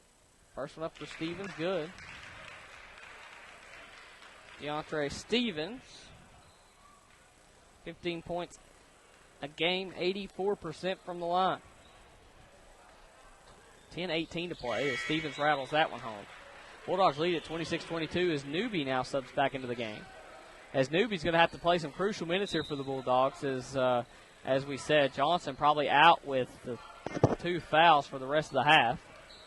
As Tuck brings it over the timeline slowly as Union putting at the top of that zone. They forget all about the best player on the floor. They're going to call Basket interference, I do believe, on Newby maybe. I'm not sure where the basket interference was, John, but they're going to give Cole the points. Now he has matched his total earlier in the year with 12. Buter comes around the screen, looks over to Coach Burton for the call. Buter guarded by Torino, as that may have been a carry, and Buter got away with it. Maybe a makeup call there by the official. Buter slips the screen, goes up and in for two as they were overplaying Buter. He slipped everybody, goes up and lays it in. Coach Reneski, again, furious. He got that foot stomp going over there. both of these coaches are going to be two coaches to watch. And Reneski, a fantastic coach, as he game plans for teams so well. I've seen it so many times from him since I've been watching Union and Bryan. You can expect nothing less. Tarek finds White in the corner, 4-3, no good, but Tarek is there for the rebound, and that's going to be the third foul on Walker, as Walker got Tarek Smith right in the face. He didn't do it on purpose, but it was on the rebound, caught him in the face. As Holt now going to come in for Walker. That's big time for the Lions. Absolutely. As Walker, he only had 4 points, but still, like you said, he went off against Union the last time. So a huge scoring threat, at least, for the Lions. And from here on out, Union will be going to the line as they're now in the bonus. 7 fouls as can't get that one, but they get the ball back. Smith had Newby there for a second, but as we said, once you see it, it's too late. As Peter gets it out front. Newby called for the oop, but Tarek, by the time Tarek saw it, it would have been way too late. And once you see it, it is too late. We say it time and time again. And as Bulldogs turn it over, 28-24 is your score. Because, John, just as fast as you see it, so did the defender. Yep. So they know it's coming. So Holt out front. Back out to Tuck. Now to Torino. Union forgets all about Torino. Puts it up no good, but there's a great rebound by Smith. Again, Union being very deliberate, crashing the boards as Smith has got a couple key rebounds. Harrison's got a couple key rebounds. And you're seeing that from the guards and forwards instead of the centers, which is good to see, especially with Deontay Johnson over there on the bench with 2 fouls. So Smith's going to come out. Coming in for him is going to be Archie Adams. More rebounding in there for the Bulldogs. And more big bodies to bang with Cole. As Adams goes to the corner. White gets a screen from Newby as Stevens gets it over on the right wing. Out to Buter. Buter's going to stop, pop. No good. As Adams is there for the board. Out to Newby, who throws it out to Stevens. And now swings it over to White. He is all by his lonesome. Bang for White. Give him a warm-up jumper, why don't you? I mean, you left. There wasn't a player within 20 feet of him. He could have made that if he was standing on the other side of the court, John. 31-24. He's just a big guard, Mason. He is just a big guard, John. As now Archie Adams with a steal, gives it off to Stevens. Now Stevens on the run, brings it over the timeline. He drives, almost dribbles it off his shin, and gives it over to Buter. Buter takes one dribble from the corner. Three, good! Matt Buter for a 3 as he points to Stevens and gets the high five. Union rolling up 10, 34-24 with 8:06 remaining. John North, that was beautiful. I love it. Was beautiful. That's a drop, my man. That is a drop. You're learning. As we're going to step out and take a break. Union leads it 34-24, 8:06 remaining in the first half. You're listening to the Bulldog Sports Network. I'm at the top of my class. I am pursuing a double major. I am a student athlete. I am pursuing a postgraduate degree. I am a helping hand. I am from England. I am an aspiring artist. I am a future doctor. I'm a soldier. I am inspired. No matter what describes us or what our goals may be, there is one thing we all have in common. Together we are Union. Think big about a small school. Think Union. Visit unionky.edu. Welcome back, ladies and gentlemen, to the Bulldog Sports Network. 34-24 is your score with 8:06 remaining here in the first half. You got any stats over there interesting that jumps out at you, Mason? Cole matching his game high for the last game that we played with 12. Exactly half of Bryan's points right now.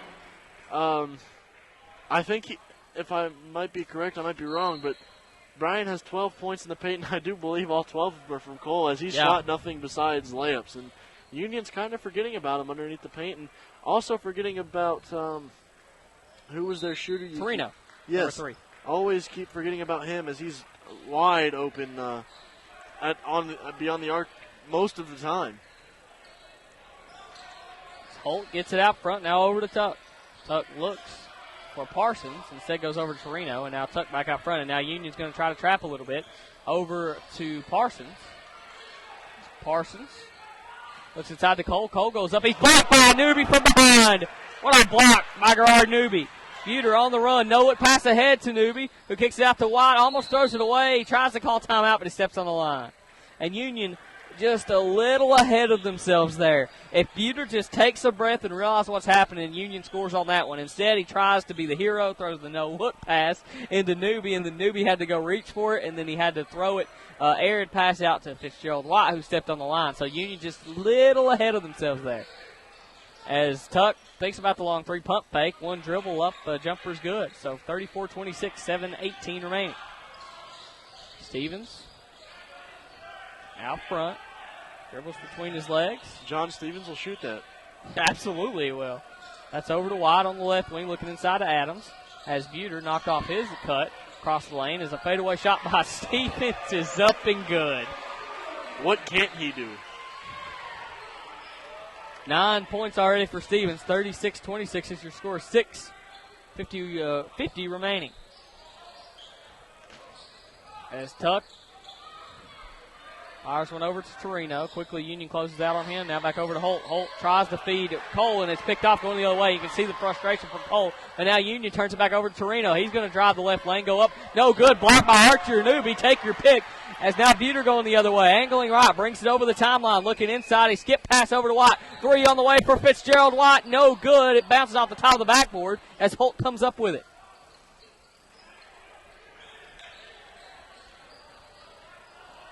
Tuck. That's Parsons, brings it over the timeline, crossover dribble, attacks middle, floater, no good. Man, got fouled there by Newby, no call, but Tuck comes back up with it, so all is fair. Now Holt thinks about the 3-1 dribble. He gets caught for the walk. As Walker and Smith quick to check in here, and Johnson late to come off the bench. And Adams comes out, White comes out, and Stevens comes out. Interesting call here for Coach Burton to put Deontay Johnson back in with 2 fouls and with a 10-point lead. Peter dribbles up, guarded by Torino, looking inside to Johnson. Dribbles back across the circle, now feeds Johnson as Johnson is triple teamed. And I'm not sure if they're going to call a foul or a walk. They're going to call a foul on Brandon Cole. No, they're going to be on Holt. So that's Holt's third now. All of a sudden, Holt has picked up 3, and now Bryan's going to have to go even deeper into their bench with number 22, Bryan Landers, the freshman out of Maryville, Tennessee. And also... 20? Yes, sorry, John. As Caleb Parsons subs out. Coming in there is that number 44, Tate Parton, I do believe. So Bryan trying to go with a little size. I mean, they have all in the paint. They're going to have big, beefy country boys, I'm telling you. Corn-fed. As Cole and Parton a load in the paint. John, we have big, beefy city boys from Cincinnati, Ohio in our paint. I guess that's a good point. It's across the timeline. Comes Tuck. Tuck looking for Parton. Gets him up way deep at the center of the court. And now bounce pass over to Tuck in the corner for Landers, who subbed in. No good. Rebounded by Newby. Now Tarek Smith racing off the other way. He crossover dribbles. Floater in the lane. No good. Tarek gets his own rebound. Throws it back up. But Newby's there for the offensive rebound to keep it alive. Swing it over to Buter. 3 on the way for Buter. Bang! Buter throws up the 3 goggles as they're going to have to pull the net down. As a quick, it's not a timeout. Coach Burton thought it was a timeout, as they had to blow it dead because of the net that came out on the net that kind of flipped up on the rim. And I think Coach Reneski is wanting a call there by the official, and now he gets the nod that it is just the net. So White is going to come in. Tarek Smith going to sub out. 39-26 is your score with 5:08 remaining. Mike Buter, after that shot, held his hands out like they're on fire. That was awesome. I love the freshman. I love him. 39-26. Tuck out front. That one goes out to Torino. Torino thinks about the 3, instead puts it on the deck as he tries to know it. Passing to Landers, no good. As that's going to be off the hands of Cole and out of bounds. John, I think we're going to have another new face into the game. We are. Number 23. Is that Terrell Maryland? Yes, it is Terrell Maryland, the 6'7" junior out of Rocky Mountain, North Carolina, as Adams comes out and White comes in.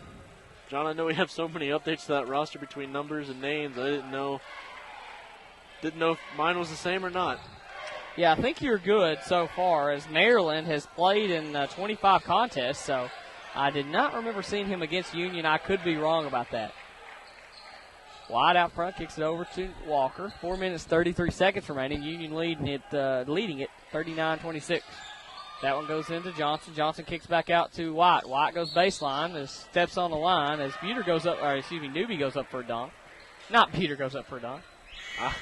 Buter did mention to me the other day in practice that he had his first ever dunk. What? Yes, you tell Mike Buter that he's going to have to get that on film. That's what I told him, because he said they had a little dunk competition, and Mike Buter Tell said, Buter to get that on film, and I'll put it on the broadcast. I will, because he said he threw it up to himself, and he got up and kind of tipped it in. How about that?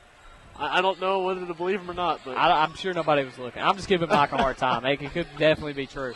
39-26. There's a backdoor lob to Maryland, who subbed in as he had it in his hands, went up for it, and Cole gets the rebound, but it's going to be a foul. It's going to be the first on Buter, as Cole is going to go to the line for 2.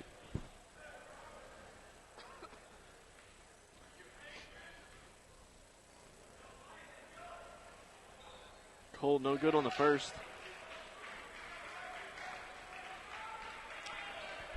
So Cole, 65% free throw shooter. Kid is averaging 25.5 points and 12.1 rebounds a game. Stevens quickly the other way, hand off to White. White back to Stevens. Stevens gets the screen from Adams. Now he's going to stop and pop. Good for Stevens. Gives Stevens 12 points as he extends the lead out 42-27. He's open all the way from Lexington, John. Absolutely. Don't leave him if alone. he steps across that UC at the middle of that floor, it's over. Cole puts it up. Back iron, no good. Rebounded by Newby and handed off to Stevens as Coach Burton says hold it up.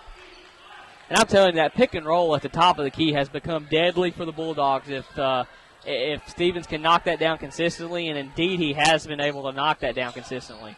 That goes to the top for White. White one dribble over to Stevens, who pump fake spin move. Now he's going to step back now out front to White. White looking things over, thinks about the three. Instead puts it on the deck. Now out to Newby, and White's going to get called for the charge as Torino stepped in after the pass and took it. John, I know we talked about this more so when we first came back from Christmas break, but I really would not have wanted to see this team, or to face this team with all of these players here. Because as we mentioned, earlier that we did have some transfers and some players who couldn't play in the first half of the season. I wouldn't wanted to face all of them the entire season. That could have been deadly. So into Maryland, who takes the jumper. No good. Newby, what a rebound for Newby. As Newby came down, I believe, on the ankle of Parton as they both went down. Parton trying to head over and check on Newby, but the referees just wave him off. As that has to be, officials, they can't just give the ball to Union. They have to call a foul there, I would believe. They're going to talk it over, John. And while they're talking it over, I do want to mention, too, that it is important to note that players like Mike Buter probably wouldn't have gotten on the playing floor as much as he did had it not been for those transfers that didn't play in the first half of the season. So it's important for him just as much as it is for Coach Burton, too. And they're going to call a foul. I do believe, yeah, they're gonna step in. They have to because originally they just called Union ball, but then the officials gathered together, talked about it, and realized, hey, we got to give a foul to I believe that was number 44 Parton, who was underneath Newby and caused him to fall. So all's right here. It's 42-27, 2:52 remaining as Newby. I don't know if ball don't lie is what they say, Mason, as Torino gets the rebound. Tuck brings it over the timeline. South of Landers. John, all of the students are yelling something as soon as number 44. Is that Landers? Yeah. Is that okay? Or Parton. Is it Parton? And there's a quick steal and a quick deuce there for Cole. Has give Cole 15 points now. As Maryland hit a floater, Cole got the steal. Now quickly, it's a nice 4-point swing there for Bryan. 42-31. Buter, top of the key for Newby, who swings it over to White. Out front to Stevens, who know what passes into Newby, and that's going to be a foul on Maryland, I do believe, who Newby cleared out of the way. Going to be a blocking foul. So that's going to send Newby to the line for the first time today. Newby, not a scorer per se, Mason, but we know Coach Burton's system, and you do not have to be productive by scoring on this team. You can do a majority of other things, and Newby does that. Newby, though, averages 6.3 points per game, 6.5 points per game, and shoots a free throw at a 69% clip. And, John, we mentioned Newby may not be a scorer right now, but give him a few years, John. Absolutely, he probably will end up as being Archie Adams fights off two lines and comes in and gets that rebound as he gets a standing effort there from a majority of the coaching staff. Coach Tanner Massey, Coach Strange, and Coach Burton all gave him a standing ovation as that is a foul on Cole. That makes his second. So Cole's got 2 fouls. Walker has 3 fouls. First one up and in for Archie Adams, the senior.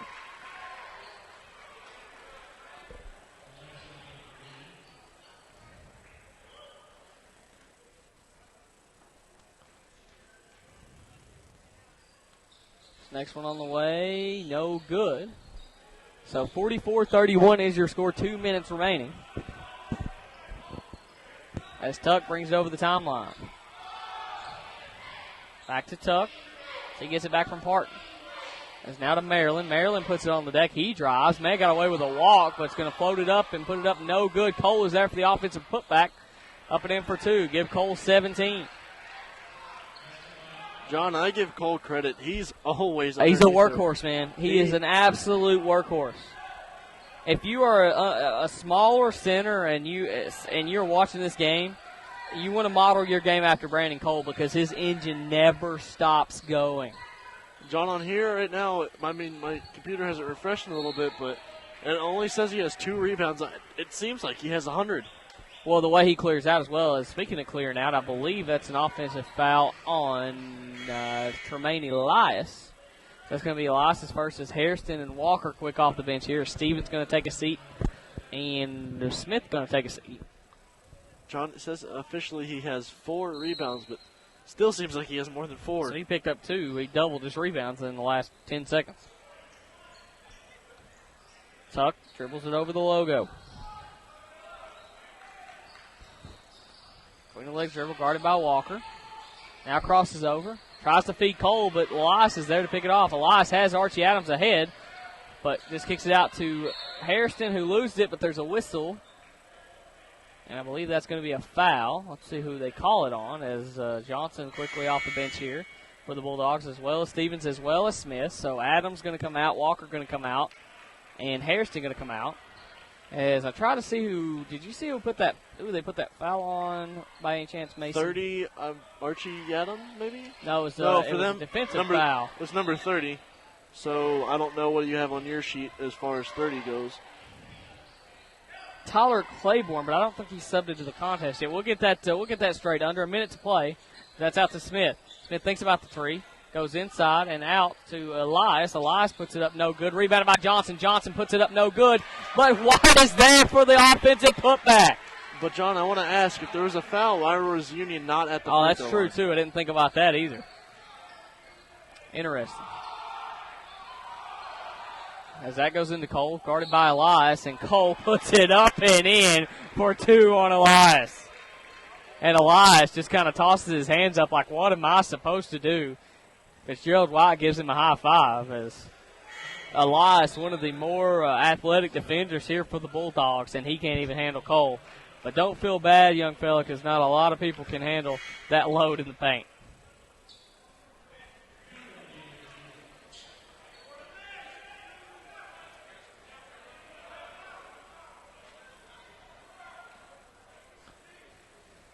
Cole to the line.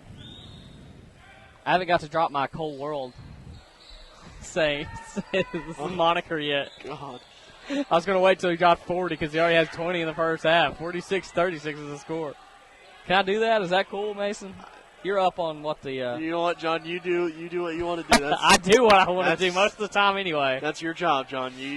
You call the games and people don't question. As Buter cuts across, at top of the key for Stevens. Stevens, one dribble, puts it up, and a hand in his face, no good. But Johnson tips it around, but here comes Tuck. 1 second. 0 on the clock. He throws it up. It's going to be no good. Bulldogs are going to go to the locker room, leading 10 at the half. As Mason, we're going to step away, take a break, come back with first half stats. You're listening to the Bulldog Sports Network. And domestic parts, any part from A to Z. Davis Salvage and Auto Parts on the Cumberland Falls Highway in Corbin has it or can find it. Davis Salvage specializes in late model auto and truck parts. For over 40 years, the Davis family has supplied customers all over the United States with new and used auto and truck parts. Davis Salvage, open Monday through Friday, 8 to 5 p.m. or online at davissalvage.com. Take a look at their inventory. Davis Salvage and Truck Parts on the Cumberland Falls Highway in Corbin, the only place to go for all your vehicle needs. At the new Stivers Aquatic and Wellness Center in Barbourville, home of the area's only indoor Olympic-sized swimming pool. Guests will enjoy 2 hours of fun in both the pool and party room. Parties are now being scheduled for any day of the week. Book yours today. Call 546-0005 or visit us on the web at stiverscenter.org. Stivers Aquatic and Wellness Center. It's good for you. Pool parties are making a huge splash at the new Stivers. Welcome back, ladies and gentlemen, to the Bulldog Sports Network, as I'm now joined by head coach, Coach Burton. Coach, not your first senior day festivities, your second, as you're the second-year head coach for the Bulldogs. That's right, John. Last year we had Josh Smith and J.D. Strange, my first 2 seniors, and now this year we've come into my second year, and we've got Tarek Smith and Archie Adams, who were two kids that I've brought into the program as far as the recruitment aspect of them, and Archie being from South Carolina and Tarek being from Arizona, they've blended in just seamlessly here over the 2 years. Two kids I'm just very proud of. Archie's career has been, I think, just a really interesting career at Union. When I signed him before his junior season as a junior college transfer coming in, I did not envision him being that impactful to our program. And that's not a slight on him, because obviously I wanted him for a lot of reasons. And quite frankly, he was probably, if not the most important, certainly one of the most important players on our basketball team last year as a junior. If we don't have him, I just don't know how many games we could have possibly won without him. And he's a kid that here's a kid that has figured out a way to impact the basketball team without ever scoring points and having plays run for him and things of that nature. And this year his minutes per game has dropped. His impact has not at all. He has been as impactful this year just as he was last year, which is even just more of an accomplishment in my opinion, because it's harder to do that when your minutes are more limited, and he has figured out a way to do that. And the reason I say that is he's the one in the locker room dotting the I's and crossing the T's when I'm not in there. He's the one at practice when people aren't getting after it that says something before I step in and say something. He's the one that's completing my sentences for me, and he's just been a great example and just a really good leader. And the reason I say he's so important, maybe the most important, is if we don't have him, I don't know how many games we won last year. I don't know if we win 3, 4, 5 ball games. And what recruit is going to want to come here with a new coach who's going the wrong direction as far as wins and losses? As superficial as that sounds, because we all know when you take over stuff, there's things that on paper you cannot really equate and value necessarily, but he's just a huge impact for us. So I'm just real proud of him, and he really wants our team to succeed so badly, and I just really think the world of him. So I'm happy that he's with us and going to be our representative for years to come. One thing I will say about Archie is I always remember Archie and even in these 2 years, he always first one in the gym for a game too, because I'm always over there early setting up, and you guys will always break, going through your walkthroughs, break, leave, and he's always the first one to come back. And if it's just a men's game and you guys walk through earlier in the day, I always notice Archie is in there just about before anybody. And also, to me, seems like a guy that no matter what talent that you have on the team, can't keep him off the floor. You can't, and that's probably just a great way of summarizing his career here. He just figures out a way to that you have to get him out there. Yeah. And last year, I used him and some other players over my career as examples of players who have figured out a way to impact the team and have the coach feel like he can't play without the guy on the floor. Mm-hmm. And it's usually you think of those guys as being the guys that are scoring 20 a game or getting the dunks or making the threes, mm-hmm. and to impact us that significantly with playing the role he has is just saying a ton about the intangibles he holds for us. Absolutely. Well, another senior on this team and another part of that building block when you came and took over here at Union, Tarek Smith. Tarek. You're talking about a story over a 2-year period. Anybody that's closely in touch with our program, as you are, and other staff members here at Union and our players have seen a metamorphosis and just a growth of a relationship between he and I, and of a player and a person, as far as where he was when he got here and where he is now. And he's continued to climb, that ladder in life as far as just starting to figure the it factors out, and he came in as a junior college transfer from Arizona, and the one thing I'll say about him is on the floor is, he came in as an athletic guy that gets up and down the floor and finishes at the rim. He really wasn't a shooter. I think he made less than 10 threes his entire junior college career, and came here and he and I worked together individually on his shot, and we corrected some things, and he was a quick study and learned quickly and took off. And I think he made 6 or 7 threes the first game he ever played for us, and it was I think almost 45% from three-point range as a junior, which is just an incredible percentage. I've never had a player shoot that high of a percentage. And then you come into this year. Of course, he was a second-team all-conference player last year. Yeah. And then coming into this year, his maturity has just gone off the charts. He's a guy that I would have not necessarily ever thought of in terms of leading. And he has been, along with Archie, our leader on the team. Yeah. And if you'd have told me that a year ago, I would have I said there's no way. And I'd probably said more than no way. The level of how proud I am of him and how he's conducted himself this year is just is something that I can't even describe. There's no words I can even describe of how proud I am of that guy. And he's obviously a good player. He's very talented. He's helped us on the floor.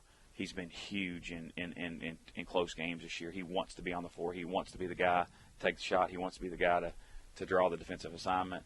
But all that aside, I'm just proud of how much he's grown as a young man and where he's going in life. And it's just exciting to see. Yeah, I will say this because you always invite me. I'm allowed to come to practice and watch it. And when I watched the first practice of this year for you guys, and going back to last year, the Tarek Smith that I saw was just night and day. Because I mean, not on the perspective of anything, but just kind of shouting out encouraging words and telling the younger guys where to go. And I think he really embraced that role this year of hey, I've been in this program a year and I've came this far, and now I'm going to help these guys get to where I got.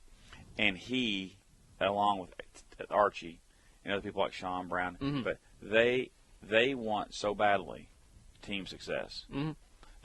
They've, he was all conference last year. He got an individual accolade, but he's now a person that's more at peace, a happier person, because he's learned to grow with selflessness. And it's funny how us, and all of us are guilty of it, but the more selfless we can become as people, the more at peace we are with ourselves, and the happier we are as people. Yep. And that is certainly where he has gone in his life, and it's been fun to watch. Coach, any final thoughts? No, I'm just proud of him, and I'm sure. Obviously, this is a huge game, and mm-hmm. I'm sure you'll touch on all those issues about what this game means to us. And I'm just hopeful that these guys can get their emotions intact and just play a solid game and be helpful, because I know how much it means to them, and hopefully we'll come out and do a good job tonight. Coach, good luck tonight. Appreciate it. We'll be right back. You're listening to the Bulldog Sports Network. Welcome back, ladies and gentlemen, to the Bulldog Sports Network. 46-36 at halftime. Union leading here against Bryan College. It's been a very good one here thus far. Brandon Cole absolutely living up to his name as one of the best players in the conference. As I named him the best player in the conference. I know Joshua Hart's pretty good, but the way Cole plays is just Hart can go in very different directions. He can score at will. Cole has a limited skill set, but he gets the most out of that skill set, and that's what I love about him. But enough about Brandon Cole, as the Bulldogs have a couple in double figures as well. 46-36 is your score at halftime. Mason, take away those first half stats. John, we'll keep it pretty plain here. We'll start with points for Bryan. Cole has 20. Obviously, your leading scorer. No one's even close to catching him for Bryan. Other than him, Torino with 8. I believe that is Walker with 4. And both with 2, you're going to have Tuck and Maryland. For Bryan, 53% from the field, 40 from the three-point arc, and 80% from the free throw line. For Union, leading the all scorers is DeAndre Stevens with 12. Behind him, Fitzgerald White with 10. After that, Deontay Johnson with 9. Barbourville with 8. Tarek Smith with 5. And both with 1 are Archie Adams and Gerard Newby.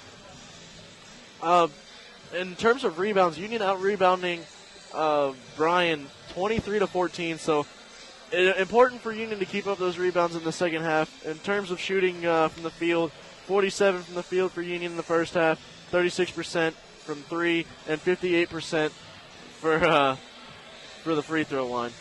So, with that being said, great job there by Mason on the stats. As I'm telling you, it's a festive atmosphere as you see Andy Flynn over there dancing with the fatheads in the crowd. A fantastic effort by the student section. I do commend you guys. As there's Andy Flynn. So 46-36 here at the half. Bulldogs lead it. We are going to step out now and do the senior interviews with Tarek and Archie Adams. Folks, I do apologize for Archie's. We had some technical difficulties with it, so you're going to hear what he says. You're not going to hear what I says, but what he says is way more important than what I have to say anyway. I asked Archie about funny stories. I asked him how it's going to feel to step out here for the final time, and I asked him what his legacy is going to be as well. So you guys, Tarek's will have some subtitles, but Archie's won't. So we're going to take a break, do those. We'll be back. You're listening to the Bulldog Sports Network. I think it's going to feel surreal. It's actually my senior night. You know, you've watched plenty of others that you've played with. So I guess it's my time. It's going to be exciting, and it's going to be a really big night.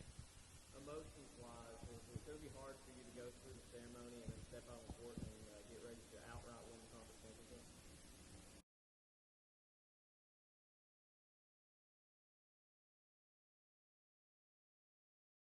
No, it won't be hard. It'll just need to stay focused and execute what we need to do in order to get the win.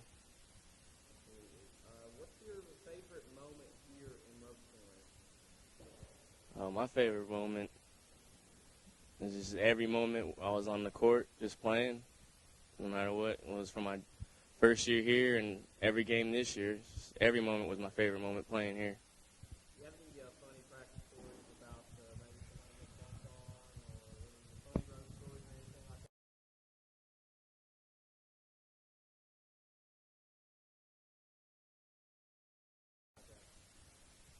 Well, Wagner, you know, he's funny in himself. He's always getting yelled at or saying something dumb. Coach Burton, he's just funny, I guess, too. I don't know. I can't really think of anything now that I'm on the spot, honestly. But Well, what's the thing that you're going to miss?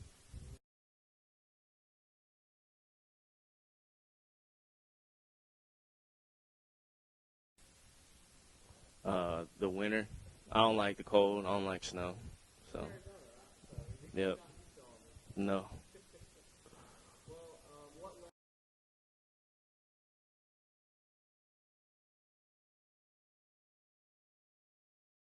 I just want to be remembered. I mean, whatever fabrication they want to make up about me, as long as I'm remembered, I mean, that's a mission accomplished in itself.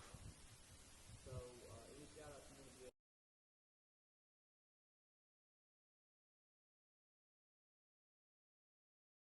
I want to give a shout-out to my family back home, Pamela and Eric Smith, mom and dad, Des, all the coaches that have gotten me here, all the friends back home. I just want to thank them all. Thank you. Archie, how does it feel that you're going to be playing on the floor for a final time for us? I think it's going to be a good night. A lot of electricity in the air, you know. Just going to be a good feeling night. Is emotions run wild for you, or is this going to be another basketball game for you out there? It's going to be another basketball game, you know. Nothing like anything, you know, playing your last home game, senior night, so you got to play it just like another game. Play hard. What's been your favorite moment here on this floor in Robeson? Well, hopefully it'll be tomorrow night winning the conference championship. But I think just every night playing here with my teammates is the most memorable nights, you know. I mean, can't ask for more. You got any funny stories, road trip stories, or anything about Coach Burton or anyone of your teammates, or practice stories, somebody get dunked on, anything like that? Yeah, Tyler Wagner probably got dunked on I don't know how many times, and sorry Wag, but it's true, you know. But yeah, and then Coach just getting on Wagner all the time. That's hilarious a lot.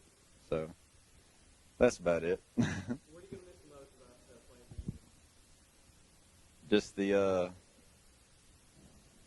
crowd and the family here, that I've developed over the years that I've been here. Made a bunch of new friends, and it's just been a great time here. So what's the least thing that you're going to miss? Class. I mean, let's be honest here, John. So what legacy do you want to leave behind after you're gone, after your season's over? Obviously, it's not going to end tomorrow night. What legacy do you want to leave behind? I want to leave the legacy of, just us winning the conference and maybe hopefully doing it again next year and the year after. Just be a powerhouse. Start. It's got to start somewhere, and I feel like this team, we can do that. So. Any final shout-outs you want to give to any of your supporters, family, anything like that? Yeah, shout out to my family, my mom, my nana, granddaddy Tom, Tanya, Dad, Nanny and Pal.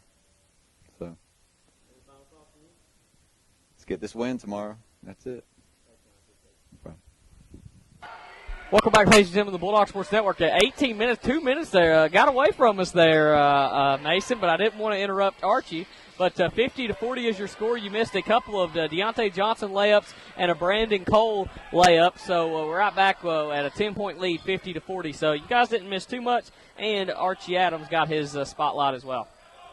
And John, we almost had a dunk from Fitzgerald White, and you said – Had he thrown that down, you would have been a little bit disappointed. I would have been, because it was I started, and they cut the clock a little short on us there as Harrison off the bench quickly, as Johnson comes out, Mike Buter comes out, and Archie Adams comes in. And, John, I know Fitzgerald White would have been just as disappointed as anyone else, because like I just told you, every day in the lunchroom after a game, I always hear, did you get my dunk on air? I know if you are listening, Fitz, we did get your missed dunk on air the other day. So there you go. As Tuck dribbles up, he's going to shoot the three, barely draws iron, and it's going to go off the leg of Brandon Cole. And Cole lays out to try to get a ball that he had no chance of getting. And that right there just exemplifies the heart of Brandon Cole, number 52 for Bryan. John, I thought he was about to eat the corner of the scorer's table. That was a recipe for disaster. Oh, man, but that was good hustle, though. I'm not going to lie. That was pretty impressive for a ball that, like you said, he had absolutely no chance to get. Tarek Smith is wide open on the corner. Tarek Smith gets it now out front to Newby. And you're right. They've kind of lost Smith, and now Smith's going to pump fake on Cole, go up against Maryland, put it up. No good as Walker gets it and clears the rebound and sends it out to Tuck. Tuck brings it over the timeline with a right-hand dribble, crossover, now out front to Walker. Walker's going to have to tread lightly as he gives it to Maryland. Maryland goes down the lane, puts it up, no good. But Walker, with 3 fouls, you do not want to pick up that fourth until you're about under probably 8 minutes to play. So he's got about 8 minutes to play before that happens. So Maryland going to go to the line here for the Lions. Maryland, 75% free throw shooter. He's only been to the line 16 times, and he misses that one. John, interesting that Maryland's getting a lot of playing time right now. As like you said you didn't see him in the first game against Union, so interesting whether he's done something at practice to prove his point or not. But nevertheless, he's in the game and showing what he's made of, really. As Fitz skip pass to Smith, who pump fakes, kicks it back out to Stevens. He's going to rise and fire, no good. Back iron as it's going to be a foul on Smith as he takes out Torino. Takes out might be an understatement, John. Kind of clotheslined him. So after the clothesline, the score is still 50-40. 16:35 remaining here in the second half.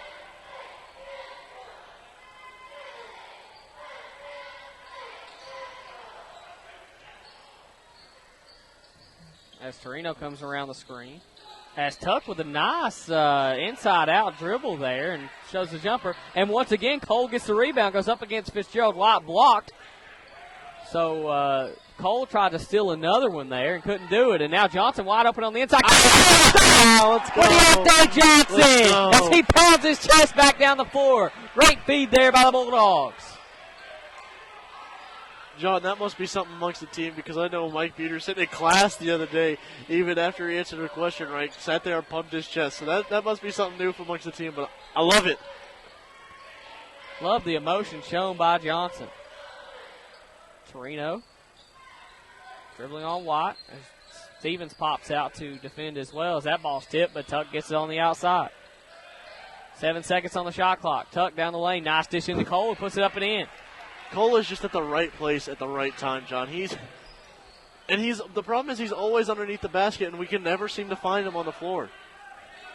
And like I mentioned to you, he's now got 13 shots taken from the field, all of them from 2 points. Yeah.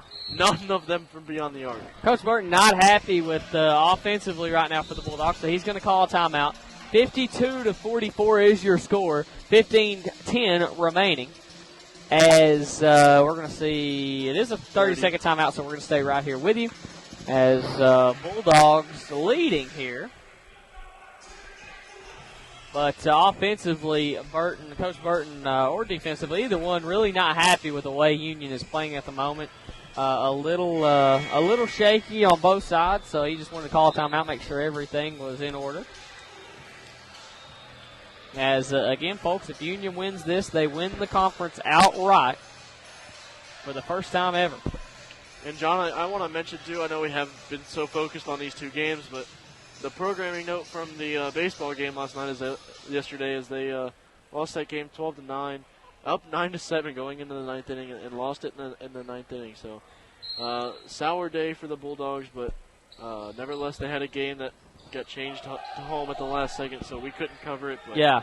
Absolutely. Good job there, Mason. Hop on that. You're absolutely right. As there's a backdoor pass to White from Smith, who couldn't finish. Now Walker gets the rebound, and he's heading with a full head of steam the other way. As he goes up and lays it in, no. Rebounded by Maryland, who puts it up and in.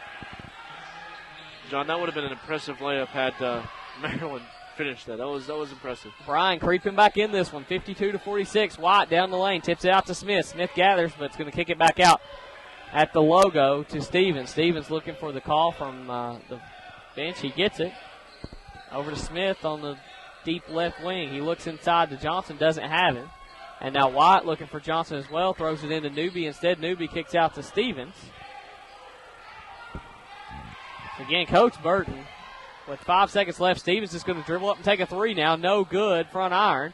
As that's a walk, as both Torino and Walker had it. I don't think Coach Burton realized that, but Torino went over the back of his own player to try to get that one. I think Coach Burton was more mad at the offensive end of not getting a play and getting a good look at the basket. Yeah, things stalling out right now offensively for the Bulldogs and allowing Bryan to creep back in this one, 52-46. There's a backdoor lob to Cole, and he goes up against Johnson. Again, Johnson blocks it not once but twice, and now Tarek Smith comes away with a rebound.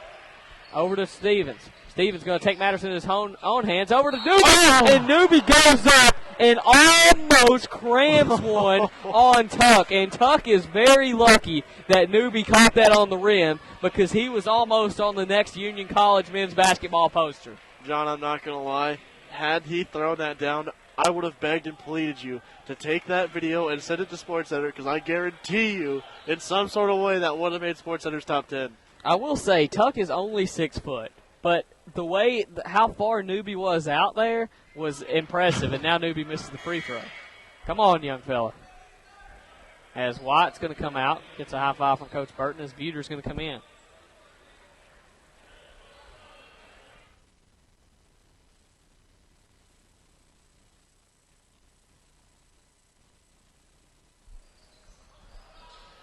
So there's a rebound by Cole after the miss, so Newby misses both after almost yamming one on a Bryan defender. Now front to Walker. Walker fakes the pass. It goes between the legs. Now kicks it out to Tuck. Tuck, one dribble. Now kicks it over to Torino, who thinks about coming up shooting and instead goes back out front to Tuck. Tuck down the right lane, goes up, throws up a wild shot. No good, but Cole is there. 3 guys on him, puts it up, no good. And coming away with it is Johnson, who outlet passes to Newby. Or excuse me, that's Buter. Buter, between the legs dribble. Now kicks over to Smith. Smith back out front to Stevens as they're looking inside to Johnson, but he's not there. He wants it, John. He's calling for the ball. And they're collapsing on him every single time as jump shot there by Tarek Smith. Smooth. 54-46. Union on a little drought here, and that's may wake the Bulldogs up on the offensive end.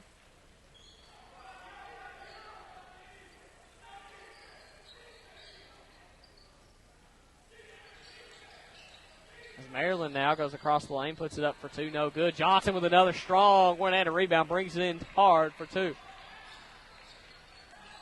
That's out front to Stevens. Stevens pump fake. He drives down the lane, spins, thinks about going to the corner for Buter. Instead, just dribbles back out. Coach Burton once again shaking his head. I'm not sure what he's too happy or what he's upset about. I think he's upset with his offense, John, that they're not running plays that he's calling or something along those lines. And now Stevens throws it away. So Stevens trying to do what Coach Burton says, throws the ball away. Walker with a behind-the-back dribble as then he crosses over and throws it up, no good. Walker a little out of control there, and that's going to be three on Deontay Johnson. Sorry, I stepped over you there. I think that's what you're about to say. Yeah, that is three. I mean, if you weren't going to say it, I was, so I'm kind of hinted at it. But I noticed, too, last possession that Newbie has been given the responsibility of fronting and staying on Cole. And another thing I noticed, too, is Cole works from block to block on offense. He doesn't go anywhere else. And he likes to, on his rebounding, he basically takes his forearm, and since he's a lot smaller than Johnson, just really shoves him out of the way and grabs the rebound. So kind of a smart offensive play from Cole. Yeah, he's so smart, understands angles so well. And, John, to compare, we had a kid on my high school team who didn't really play much until his junior year, and he was so good at reading where the ball was going to come off the rim and things like that. He knew basically where the ball was going to come off. So it's kind of that basketball sense that certain players have and certain players don't. So 54-48. You can kind of feel a lull in the gym right now. You can feel a lull in the Union offense as Deontay Johnson going to come out. Archie Adams going to come in. And now Nate Walker going to come in, most likely to replace Stevens, and indeed he is. As you know, this Bryan team just full of just blue-collar players. Brandon Cole, Derek Walker, another blue-collar player that just goes to work. He brings the hard hat and the lunch bell and ready to go to Derek Walker. But with 3 fouls, only got 8 points here today. But I'm telling you, the kid can work. And let's not take anything away from Torino or Tuck either, who have both shot three as well. And I mean, it's really their outside game for Bryan. They're quiet players. They're not loud like Tuck and Cole are, but they're there, and they take their shots for Bryan. As Fitzgerald White throws up a three and misses. Rebounded by Torino as he comes out with it. And that is Fitzgerald White on the floor for it. He saves it in to Deshaun Hairston. Hairston, nobody to throw it to, though. Nobody's going to him, and now Coach Burton calls a timeout. As quickly here, Johnson off the bench. It's going to be a 30-second timeout. So we're going to stay right here with you. Bulldogs lead at 54-48 with 11:19 remaining. And once again, Mason, just kind of a lull. You can kind of feel it going on right now. I'm not sure what the what the problem is for the Bulldogs on offense, but we're going to find out here really soon. Yeah, Union really came out of the locker room kind of flat, John. They didn't really come out of the locker room like they did in the first half. They were still they're kind of flat. I don't know if they came out in the second half too confident about their lead or what. I mean, but that lead's dwindled down now, John. So not a lot of room to work with. Not a lot of room at all as Bulldogs are up 54-48.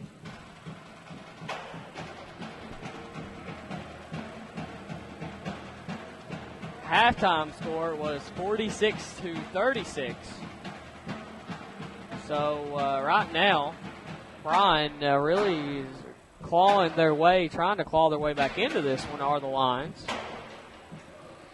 As earlier in the year, this was also a good game up at Bryan, as it was a game that really Coach Burton did not expect to win, but ended up winning that one, 51-48, so that was a three-point game as well.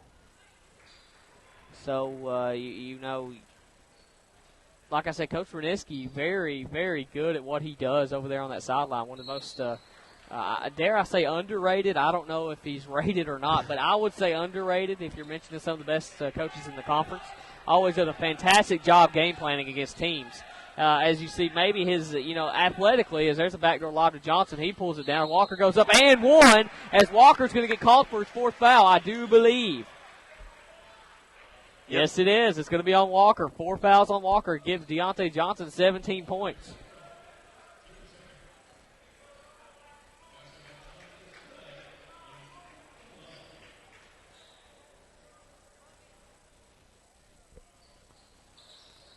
That one up and no good, so Johnson can't finish the three-point play. 56-48, though. Here's your scores now. Coach Wernitzky, he's going to call a timeout. As he's going to call full timeout, so we're going to take this one with him. As 56-48 is your score with 11:02 left to play. Bulldogs are up. We'll be back. You're listening to the Bulldog Sports Network. Whether it's new or used parts you need, car parts, truck parts, SUV parts, foreign and domestic parts, any part from A to Z, Davis Salvage and Auto Parts on the Cumberland Falls Highway in Corbin has it or can find it. Davis Salvage specializes in late model auto and truck parts. For over 40 years, the Davis family has supplied customers all over the United States with new and used auto and truck parts. Davis Salvage open Monday through Friday, 8 to 5 p.m. or online at davissalvage.com. Take a look at their inventory. Davis Salvage and Truck Parts on the Cumberland Falls Highway in Corbin, the only place to go for all your vehicle needs. Whether it's new or used parts you need, car parts, truck parts, SUV parts, foreign and domestic parts, any part from A to Z, Davis Salvage and Auto Parts on the Cumberland Falls Highway in Corbin has it or can find it. Davis Salvage specializes in late model auto and truck parts. For over 40 years, the Welcome back, ladies and gentlemen. I had to cut that commercial short. I do apologize. So 56-48, 11:02 remaining. But, Mason, we just realized we will not have final game stats for you today because the computer fried over there at the scores table. John Gatto over there scrambling just to write something down so he can put it in a computer later. But not going to have stats directly after the game. If you are following live stats, you're not going to have those either. So we do apologize for that. But you can also go to UC Bulldogs after the game, and we'll have those for you. So we'll have final game stats for you. Nonetheless, as out front, Parsons gets it between the legs dribble, guarded by Harrison. He's been moved down the lane, goes up for a contested jumper, good. With Harrison in his grill, puts it up and in. What a fantastic shot by Parsons. Buter throws it out front to Harrison. Now White looks out front to Stevens, gets him, swings it over to Harrison on the right wing. Buter, now to Stevens over on the left wing, inside to Harrison. Harrison, one dribble, thinks about the jumper. No. Now back out front to White. White straight away, 10 on the shot clock. Dribbles behind his back, loses it. 9 on the shot clock now. As White is guarded by Cole, gets a screen from Adams, doesn't use it. Fadeaway jumper on Cole, no good. As pushed around for the rebound, and Bryan comes up with it. Bryan hurrying the other way, as that's a kick ball. Maybe, yeah, it's going to be a kick ball. As Coach Wernitzky fired up over there on the sideline. I love to see that from the Bryan coach. Folks, this team is 14-13 and 9-7 in the AAC.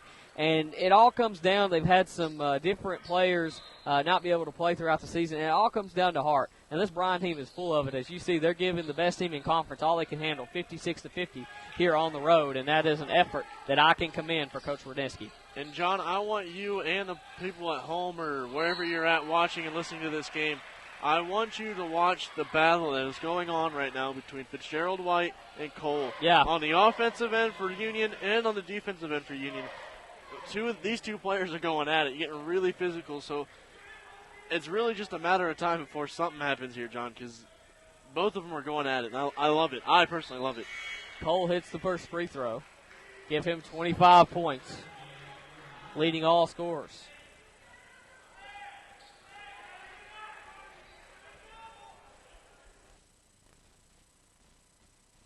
I saw that. 56-52, 9:50 remaining here in the game. Coach Wernitzky really fired up over there on the sideline. Keep an eye on that too, ladies and gentlemen, over to your left of your screen if you're watching. Out front is Tarek. Feeds a nice feed into Johnson, who goes up and one for Johnson. And there's the punch back from Union. As Union was just up against the ropes, getting punched in the mouth. They throw it into Johnson. He gets the and one. Let's see if he can finish this one.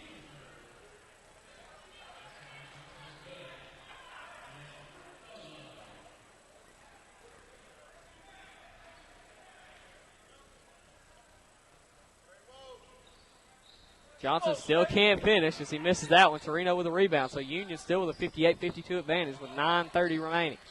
As Hairston, Nay, and Elias was pulled back onto the bench, I do believe. Yeah, he was trying to do the offense-defense substitutions, John, not to get Johnson his fourth foul, but someone here is going to get a foul. And it's going to be Torino, and Buter's going to get called for the foul. Kind of got in a scruff there with Torino as they went up to the rebound. It's just 5 team fouls for Union, 3 for Bryan. So officials really letting these guys play here. As down goes Cole as he is shoved to the ground, it looked like, by Johnson as finger roll goes for Tarek. No, tipped around. And now going the other way is Tuck. He has Cole ahead of him. Cole goes up a nice strip there by Stevens, knocks it out of bounds. Cole says he got me on the arm. Stevens says, no, I did not. And Cole also did not even cross half court in transition D, so he was definitely back behind the defense on that one.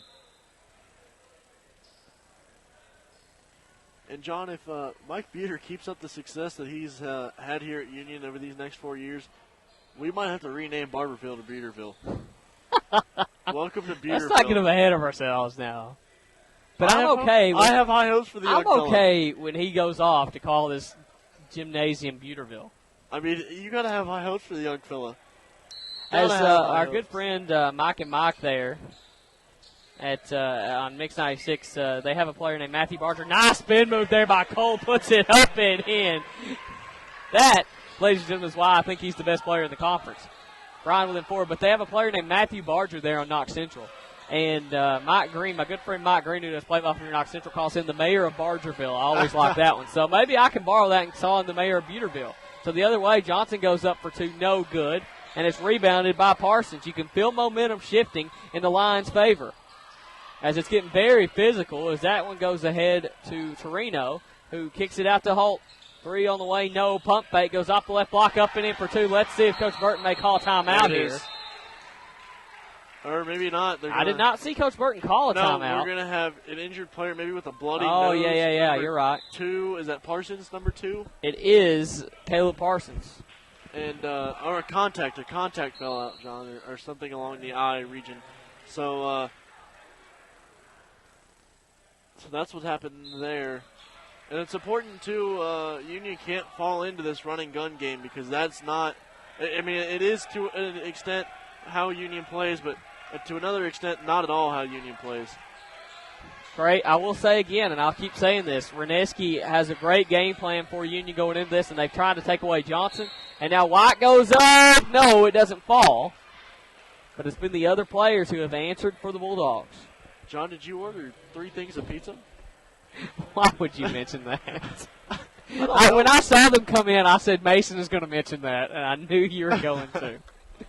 50.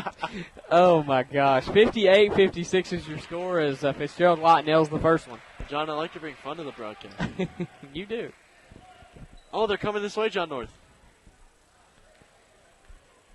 Pizza Watch 2014 as Harrison Walker and Elias comes in for Johnson Stevens. John, I know what it is. I've got it. What? Since some of the players are underage and they can't pop champagne bottles after they win, they're going to eat pizza. I got it. I figured it out. That was not your best work, Mason. I mean, they went towards the locker room. 60-56. Or maybe they just want to eat after the game because it takes 3 hours to get to Bryan. Okay, or that, John. All right. As Cole has his ball taken away from Harrison. Too bad he's standing out of bounds. So Bulldogs are going to keep it, Lions are going to keep it on the baseline as Archie Adams slow to the score table. He's going to come in. Gets instructions from Coach Burton as this is a 4-point game. 60-56 as Walker comes out. Tuck going to inbound. Throws it into Maryland, who's going to stop and take the 3. Good. No, it's going to be a 2. He was on the line. So 2-point game, 60-58. Gives Maryland 6 points. He hit his average. Buter out front. Gets it to White. And now out front to Harrison. Harrison looks for Buter. Buter comes up. Pump fake. Goes off the right block. Up and in for 2. And 1 for Buter. And I tell you, Mike Buter is just so crafty in the way he scores off the dribble. and it doesn't look like he should be that cool, calm, and collected when he puts it on the deck. But when he goes in the lane, he knows what he's going to do. He doesn't get caught up in the air, or he doesn't get caught without knowing what to do. And that time, perfect example, goes off the glass, lays it in, but can't finish the three-point play.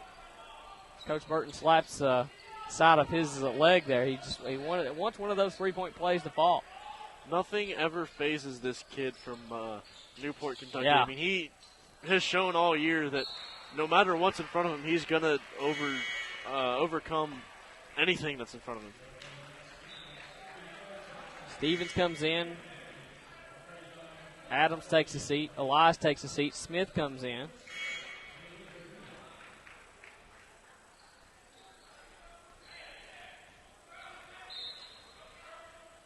Stevens bringing it over the timeline. Walker sets check in for the lines as well. Hand off to White. Now back out front to Stevens, who looks back door to White, puts it on the deck, left-handed dribble, spin move back to his right. This is off to Buter. Three on the way with a hand in his face. Buter drains it. Safe to say that Buter has found his three-point shot, Mason, and not at a better time. And it's not like he was shooting badly before, but, you know, when he moved over to that spot, it kind of was it kind of was a struggle for him. As Buter going the other way, holds up. Now puts it on the deck, step back, looking for White inside. White with a fadeaway jumper, good. Bulldogs rolling, 67-58, 14 points for Fitzgerald White. Whatever it is Coach Burton told them in their last time out, it worked for Union because now they have found their stroke back on the offensive end. Maryland tries a floater, no good, gets it back, loses it to White. White gets in the air, don't know who to throw it to, instead throws it to Stevens. Stevens with a dish to White, who puts it up and in. What a pass from Stevens to White. Quickly now, Coach Reneski calls a TO. It's going to be a 30-second timeout as Bulldogs lead at 69-58. It's going to be a 30-second timeout to reset things for you. 2 timeouts left for Bryan here, and 3 left for Union. Foul-wise, both teams even at 5-5. And, folks, we're just telling you what we know up here from the big board. We did have a computer malfunction. I believe water got spilled on our stat computer, so we will not have any live stats for you. And Bulldogs will not have it. The Lions will have it after the score from Fitzgerald White. John, my one and only job of live stats has gone down the drain.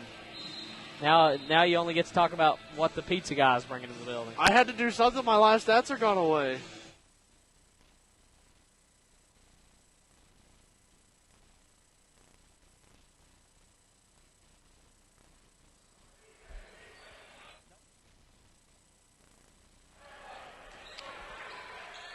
Let's bring it over the timeline is Tuck. Hand off to Torino, who gives it back to Tuck. Tuck, right-handed dribble, gets a screen from Cole, dribbles all the way across the key, now out to Torino. Torino has been quiet since that first half. He had 8 in the first half. He hasn't scored again. As Walker dribbles off his leg, White trying to chase him down. Walker down the lane, has it taken away. Thought it was going to be taken away by Stevens as Coach Burton claps the effort there on defense, though. That's going to be 3 fouls on Buter.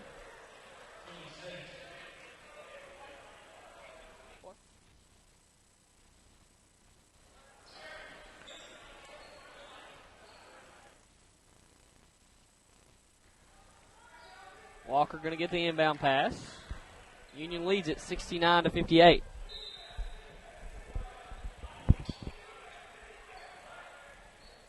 Tuck, top of the key, gives it to Walker. Walker swings it over to Parsons, and now Tuck. Tuck down the lane, has it batted away from him, and now Smith pushing it ahead as it's going to be a cheap foul there, reach-in foul on Tuck. That's going to be Tuck's third. As Union kept on going there, and I believe Deontay had a lob and a dunk. But it is a foul, so it's going to be on the ground.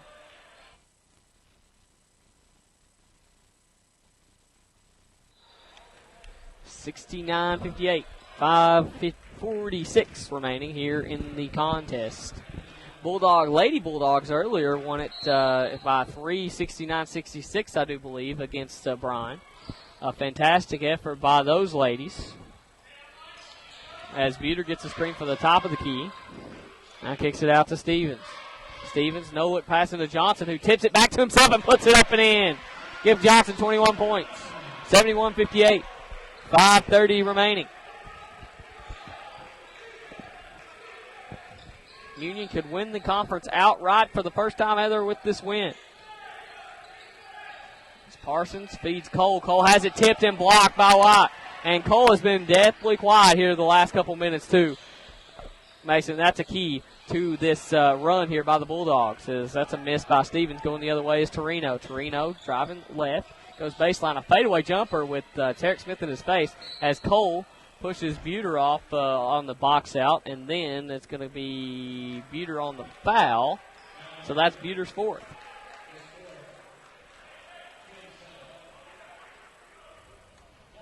John, exactly 5 minutes left to go in this half, and Cole hasn't really shown us much this half with 8 points. I know he started out slow in the beginning of the game with 8 slow points, but you got to get something going if you're the leading scorer on this team. I mean, your team's down, 10, 12 points. See, I did that math. I had that math here, John. But your team's down 12 points. You got to do something for them. As it's going to be a timeout. I'm not sure. It was a full timeout there for Coach Burton, so that's going to bring both teams to 2 timeouts. 5 minutes remaining. Bulldogs lead at 71-59 against Bryan. We're going to step out, take a break. You're listening to the Bulldog Sports Network. Aquatic and Wellness Center in Barbourville, home of the area's only indoor Olympic-sized swimming pool. Guests will enjoy 2 hours of fun in both the pool and party room. Parties are now being scheduled for any day of the week. Book yours today. Call 546-0005 or visit us on the web at stiverscenter.org. Stivers Aquatic and Wellness Center. It's good for you. Pool parties are making a huge splash at the new Stivers Aquatic and Wellness Center in Barbourville, home of the area's only indoor Olympic-sized swimming pool. Guests will enjoy 2 hours of fun in both the pool and party room. Parties are now being scheduled for any day of the week. Book yours today. Call 546-0005 or visit us on the web at stiverscenter.org.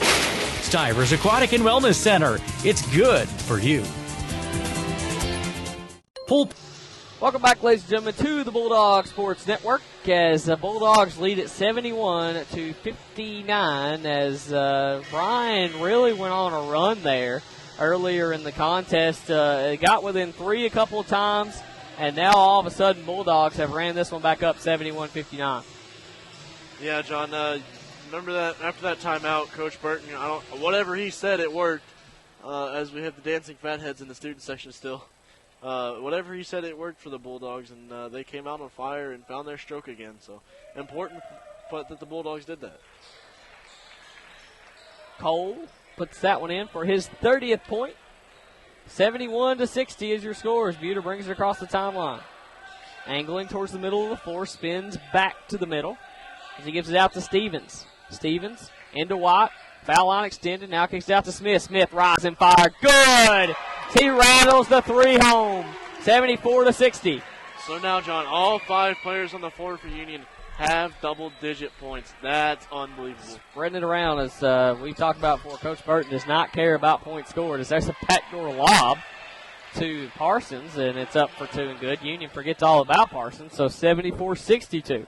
Under 5 to play. 4 minutes and 19 seconds. I was going to say, John, they threw that lob up, and everyone kind of went, oh, there's the lob. Buter brings it over the timeline. Now spins back to the middle of the floor.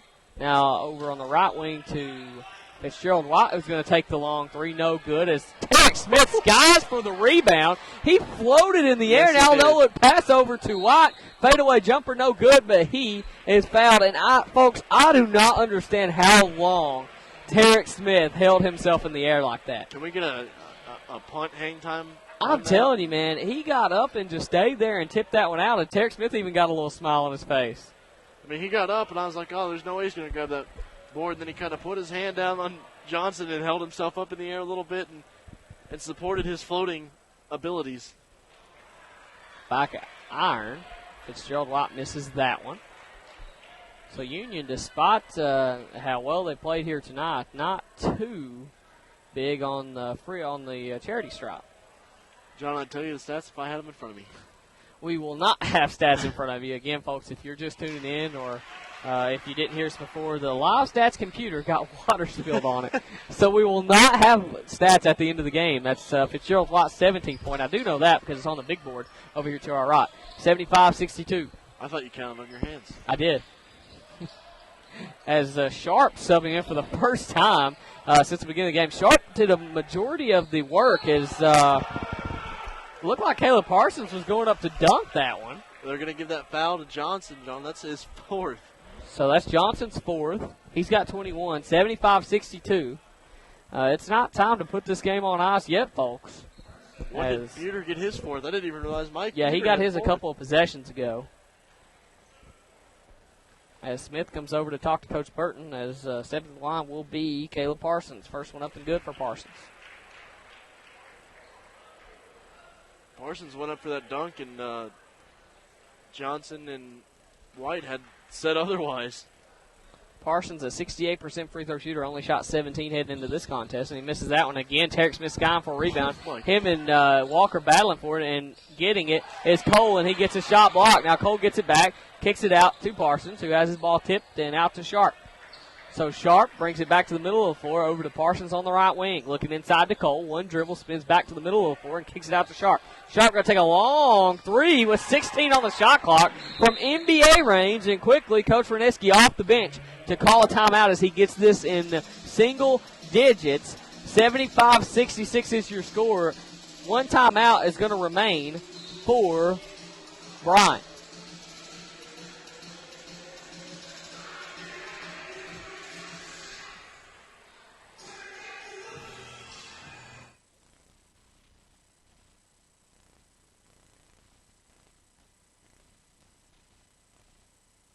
(75-66). 3 minutes and 15 seconds remain. Turned down for what, John Moore? As the Bulldogs could punch their ticket to Point Lookout, Missouri with a win here. John, I think I'll be more excited about that than the basketball team will be, because I'm just as excited to go to Missouri as they are. And I'm sure you are. I am. I've been to the national tournament with the women's team, and I think I speak for everybody here when I say it's about time we start talking about this men's team as well, as Coach Curry has well established that women's team. A couple of years in a row, that women's team were bound for that national tournament. They went 2 years in a row. We're one game away from going last year, and I look for them to put themselves in the same position this year. The men, it's been a while, but they have been there in the modern era, I guess you could say. I think 2000 and I'm going to say 8 or 9. I'd have to look it up off the top of my head. But they did go. It's been a long drought for the Bulldogs, and with a win here, it's going to be bittersweet. Not even bittersweet, but it's going to be very sweet for these Bulldogs.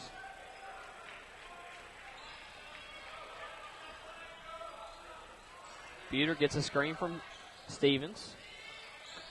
Now kicks it back out to White. White, skip pass over to Smith. Smith, rising fire from the corner, no good as it goes baseline, and Torino's there for the rebound. Torino dishes over to Sharp.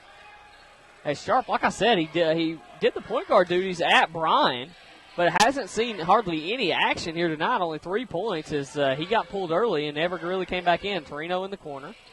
Jab step. Now back out front is Sharp. 2 minutes and 37 seconds. Walker, top of the key. Jab step, goes down the lane, puts it up, fadeaway jumper, no good, as Stevens is there for the rebound. Coach Reneski not happy about that. Now he says, push up. Hey, we got to play defense with 75-66. Stevens down the lane, dishes off to Buter. Buter, one dribble, puts it up and in. Union has a 77-66 advantage, and, it may be time to start fouling for Coach Reneski, Mason. It could be. I mean, they're already over the limit, so yeah, it's not like you have anything to lose. As Cole puts that one up and in, and now Coach Reneski's going to use his last timeout. It's going to be a 30-second timeout, too, John. He's only got a 30-second left, so 77-68, 2 minutes and 2 seconds left. As give Brandon Cole 32 on the evening, a valiant effort. If they do go down in the loss, he's a hero if they win.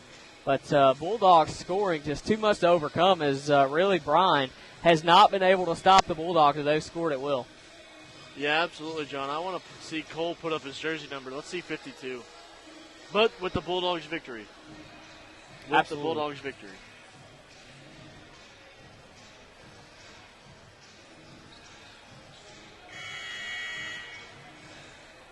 As Bulldogs and Lions break the huddle, 77-68 is the score.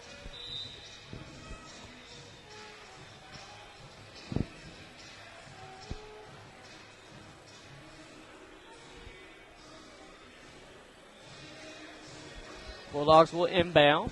Let's see, Bryan will bring on a little bit of a press here as Stevens just waves Buter back and says, hey, I got it. Parsons going to have to play all the way up on Stevens. I'm not sure if he's worried about it. Stevens, top to Watt, now over to the right wing to Tarrant. Out to Buter, and now over to Stevens. Now Coach Burton calls out the play with 1:43 remaining. Bulldogs lead at 77-68. Now to Buter. Buter, pump fake three, goes down the lane, kicks to White. White goes back. For Fitzgerald as he has brought the house down with that baseline dunk. Oh my goodness. Fitzgerald White, if you go back and watch this, my friend, hats off. I am so sorry I said something about you missing that dunk earlier in the year. You, sir, just redeemed yourself. Yeah, John, he went, hey, remember that missed dunk I had earlier in the year, John, that you got on broadcast? Watch this. And White just goes baseline and absolutely crams it. As Walker now gets fouled and goes to the line as this gym is still buzzing about that dunk. Emphatic dunk. And, John, I don't know how much college basketball you get to watch, but he really reminds me of a Cincinnati player. I know I'm using it from my hometown, but Justin Jackson, he reminds me a lot of him. Yeah, I know what you're talking about. The monstrous dunks, the team leader he is. He's an all-around unbelievable player. As Stevens gives it over to Watt. 79-70 is your score. Under a minute, Bryan's got to start fouling soon. You would think. I mean, we're under a minute to go, and they're down 9. I mean, I don't think Coach Wernitzky is gonna wave that white flag with 9 seconds on the shot clock. Stevens spins back, gets a screen, no look pass into Watt. Watt goes up off the block, put it in, no good. It didn't touch rim. Oh, that's gonna be 5 on Johnson. That's gonna be Johnson's 5th. So the remainder of this game, he'll be watching it from the bench. So Deontay fouls out. Luckily, Union up 9 with 45 seconds remaining. Yeah, luckily Union up 9. So hopefully Johnson won't be. I don't want to say it won't be needed, but it won't make that much of a difference that he's on the bench. So hopefully Archie Adams and whoever else Coach Burton might throw in for him will pick up right where he left off. Archie Adams now into the contest. Is Walker to the line. Walker. Listed, no, never mind. The Walker not up there on our big board, but had 8 points earlier in the night.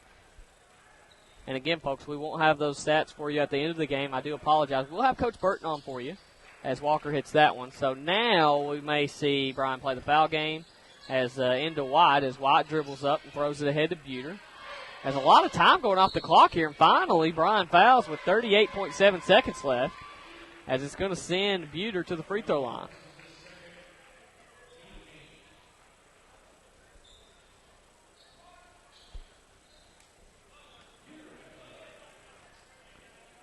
As Mason may have another play to add to the highlight reel for the season for the Bulldogs. Good thing I hadn't finalized that one and sent it in yet. As Buter hits the first free throw, give him 16 points. 80-71 is your score. John, I don't think you'll be doing video down at Reinhardt, but let's say if you were, don't even finalize it until after that game, because I'm sure there'll be more to come. Yeah, we'll be doing that one now, as it looks like the Bulldogs, 80-71 with 34 seconds left, will be moving on and have that 1 seed and clinch the overall 1 seed and clinch the tournament. John, put the garbage bags over the lockers and get the champagne bottles out. Let's go. Don't think that is legal. Maybe some Welch's sparkling grape juice. That'll work too. Let's do that. Let's not do champagne bottles. How about that? 80 good to me. 80-71. 21.9 seconds left. Union foul, so they're going to send Parsons to the line. for 2. Whatever works, John North, whatever works.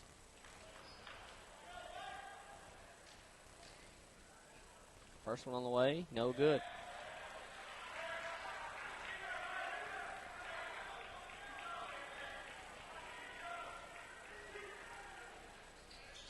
Next one on the way, no good. Cole gets the rebound through traffic, puts it up, no good for Cole. As that one goes into Stevens. Stevens dribbling around, as that's going to be a foul on Torino, so Union's going to go down and shoot some more free throws. So it is a 7-point game.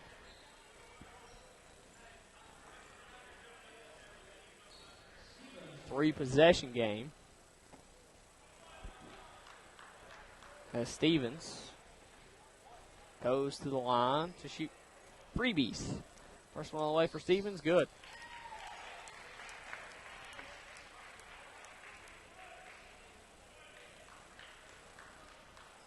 Stevens. Next one on the way, good. John, you got to be happy with your team if you're Coach Burton right now. I mean, you're headed to Missouri. You've clinched the number 1 seed and a outright number 1 seed for the first time in school history. I mean, that's pretty impressive. Absolutely. As that one's tipped around, 2-1, and that's going to do it. Point Lookout, Missouri has never looked so good for the Bulldogs. As pack your bags, book your plane ticket. The Bulldogs are going to Branson. Mike Beater running around the gym with the number 1 in the air. Beater celebrated, the team celebrated, the student section brought it tonight as the Bulldogs win it 82-73. And like you said, it's a great feeling here for the Bulldogs as Jay Stamps, our sports information director, down there taking a picture of the scoreboard as Bulldogs will clinch that automatic bid to the national tournament. They don't have to even win that conference tournament to do so, but that would be a good thing to do as well. Yeah, John. Mike Beater ran around after the game saying, "Punch my ticket. I'm ready to go now." Coach Burton on the mic now.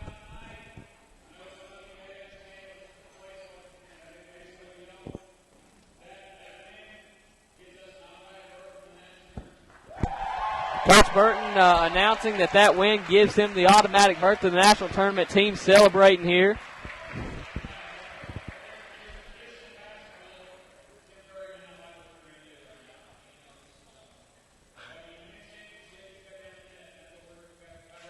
Yeah.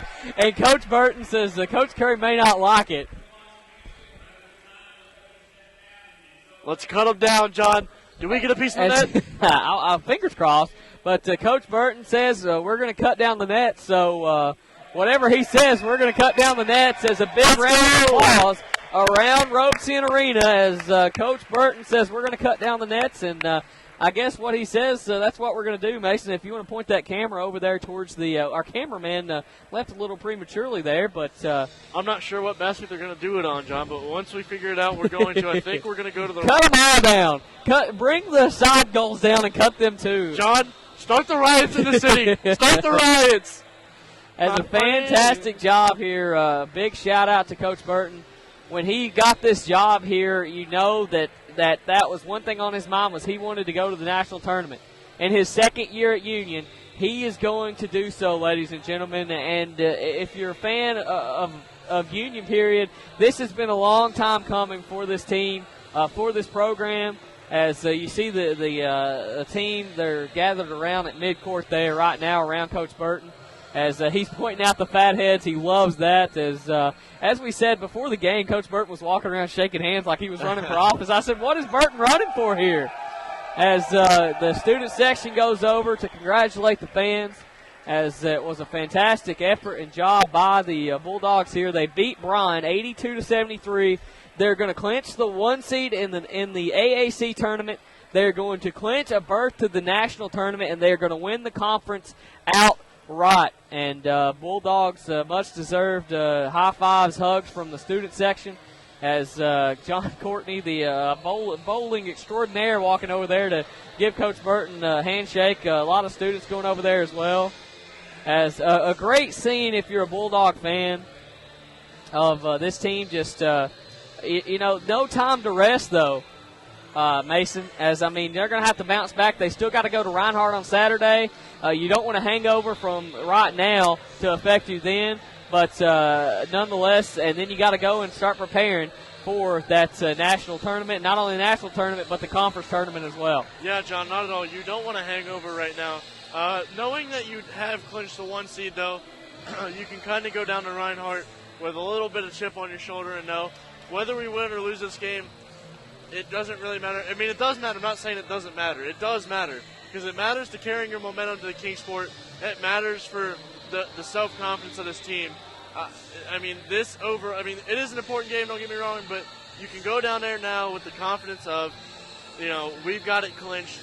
It really doesn't matter win or lose.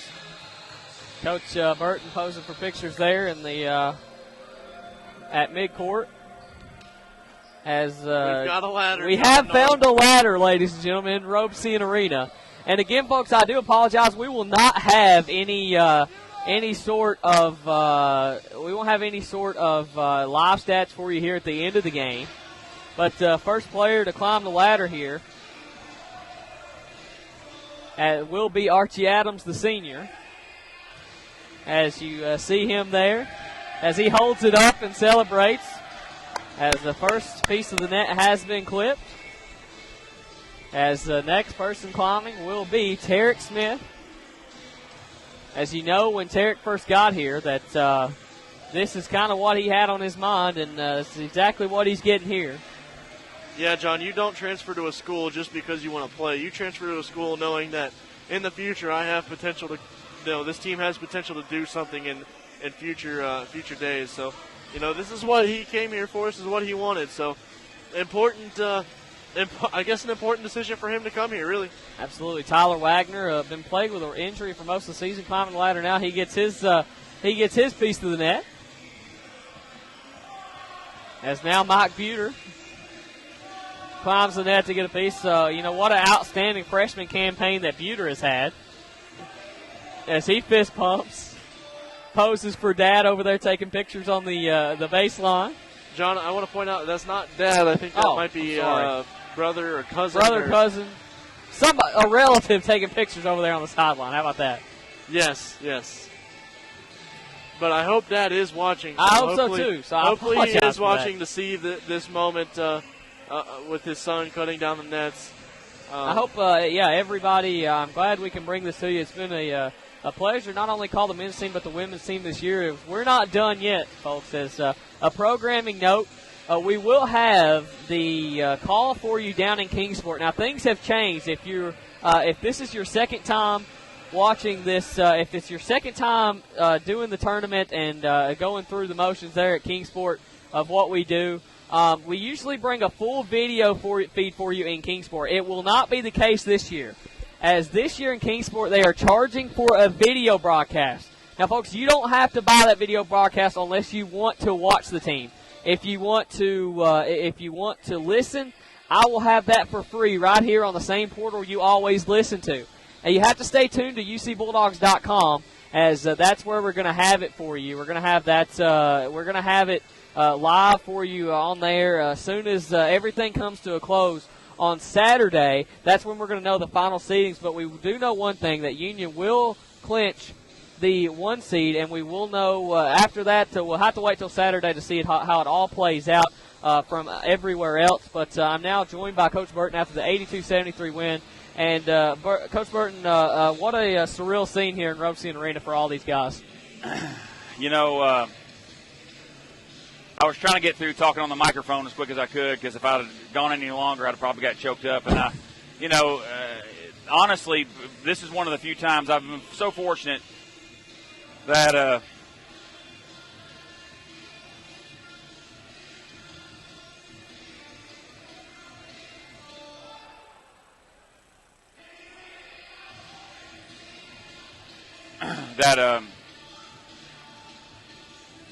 I actually thought about what this game meant as far as national tournament. As a coach, you usually stay in the moment and worry about the next possession. But honestly, with about 4.5 minutes ago, I actually thought to myself, okay, we're up 11. Surely to goodness, even if we play bad, sure to good. I was thinking like a fan, sure to goodness that we will hang on and win this game, and we did. And I was thinking about all my players at my former school, Lambeth University, and thinking about last year's team here at Union, and just how impactful all those kids have been in my life, and to come out here after such a short time, a year and a half of being around all these kids, just pouring their hearts and souls out. It just it's very gratifying to watch them right now cut these nets down and have a good time. And we get to go to the national tournament, and it's just an awesome feeling. And I'm just so pleased and so proud of them that there's no words that even can describe how proud I am of them. And I think it is fitting, Coach, that it is senior night here as you will clinch the 1 seed. As you see, the motion from Tarek Smith and Archie Adams as well. They came in last year, but I think they understood the mission. And tonight was perfect examples, I thought, of Tarek Smith and Archie Adams' game and what they bring to the table for you guys. How about Archie Adams in the first half? Absolutely. I mean, are you kidding me? Yeah. I mean, and again, it's one of those things as a casual observer you may not really pick up on, but as you know up here, watching how huge he was in the first half, keeping and giving us so many extra possessions on offense. It was just such a such a big play, and it was just his play was huge. And then Tarek's his emotional leadership with the guys they could just feel the urgency dripping off of him and how important it was, and that carried us through for the game, and it's just a great feeling. As Coach Reneski there and Coach Burton. Class act. Yeah, absolutely. Sharing a moment Class there. act. As I will, getting back to the game just a little bit. It seems so long ago now that all this is happening. But Bryan really pushed you guys out of halftime, made a run. Then you called a timeout, and Union kind of punched back. What was said? Do you remember what was said during that timeout, and what got your guys going, and what adjustments you made? This might be the worst interview I ever give you right now because my brain is so washed right now. I don't necessarily recall. And, I was just pleased with how we were doing. I mean, absolutely. We were battling. And I love Deontay's him battling and all that. So, Coach, I'm going to let you go climb the ladder now because I think they're calling for you down there. All right, I'll do that. Thank you. Good job, Coach. Congratulations.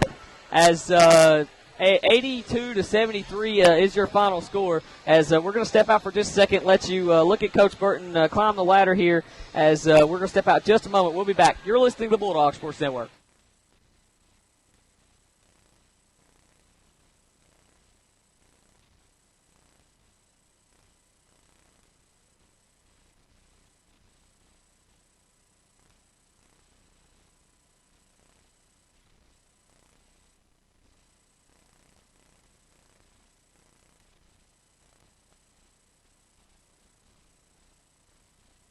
And now, after the words from Coach Burton there, he's going to cut down the nets. And Mason, I don't know if you could tell it from up here, but Coach Burton there got choked up a little bit and had to really gather him, had to regain composure. So that's kind of what the silence you were hearing there was just Coach Burton as he was really choked up as he realized what this really meant for this team and it just gives me chills to see how this team reacting down there on the floor, and they're going to the other end to cut down the other net. Like I said, bring down the side goals and cut them too, as it's John, nothing but celebration. I may go climb this side. How about that? That's what I'm saying. We did just as much work as they did to bring the game. As I gotta change the camera, John. Yeah, absolutely. We're going to turn it over there. We're going to go out with this scene, folks. And once this is over, I'll cut it all off. But this will be the last words you hear me say. As the Bulldogs will go to Branson, Missouri. They'll clinch the 1 seed as they beat Bryan College 82-73. As Coach Reneski and Coach Burton sharing a moment there down on the floor. Also gave me chills as well, Mason, because these two guys are so tough competitors. And then Coach Reneski, he didn't have to come over there and do that, but got Coach Burton's attention and told him good job. And you just got to love seeing that between two fierce coaches. As I said, Coach Burton getting choked up here. Got me choked up. 82-73 Union wins. Your final thoughts before we head to Kingsport? John, I'm not gonna lie. My first year here, I'm getting ready to cry a little bit. I'm a little choked up. I'm ready to go to. Let's go to Missouri now, John. Let's start it now. But no, what else can you say about this team, John? Great season from from Dalton Whitney, who you see right there climbing down, but from people like him and Sean Brown, who contributed early in the season to get this team where they were at halfway through the season. To get this team to a winning record with a winning record, and really without them, think about it, if they're not there in the first half of the year, where's this team at? Absolutely. So it was they were just as important to this team as Deontay and DeAndre and Tarek were. They're just as important as anyone else. So you can't really say anything about this team other than they're an amazing group of kids and a really, really good basketball team. Like you said, you can go from first kid off the bench to last kid off the bench, and you're not going to lose a step. Absolutely, folks. That's going to do it for us. For Jay Sansel, John Gatto, Sports Information Directors, for my cameraman, Michael Davenport, for my color man, Mason Elam. I've been the voice of the Bulldogs. Folks, we're going to end on this scene. Once it's over, I'm going to cut the broadcast, but this is the last words I'll hear me say. Tune in to ucbulldogs.com, and you'll see all the situations of how the broadcast is going to be and when the Bulldogs will play. But I'm signing off. Bulldogs win at 82-73 over Bryan, and we're headed to Branson. I'll catch you down the line.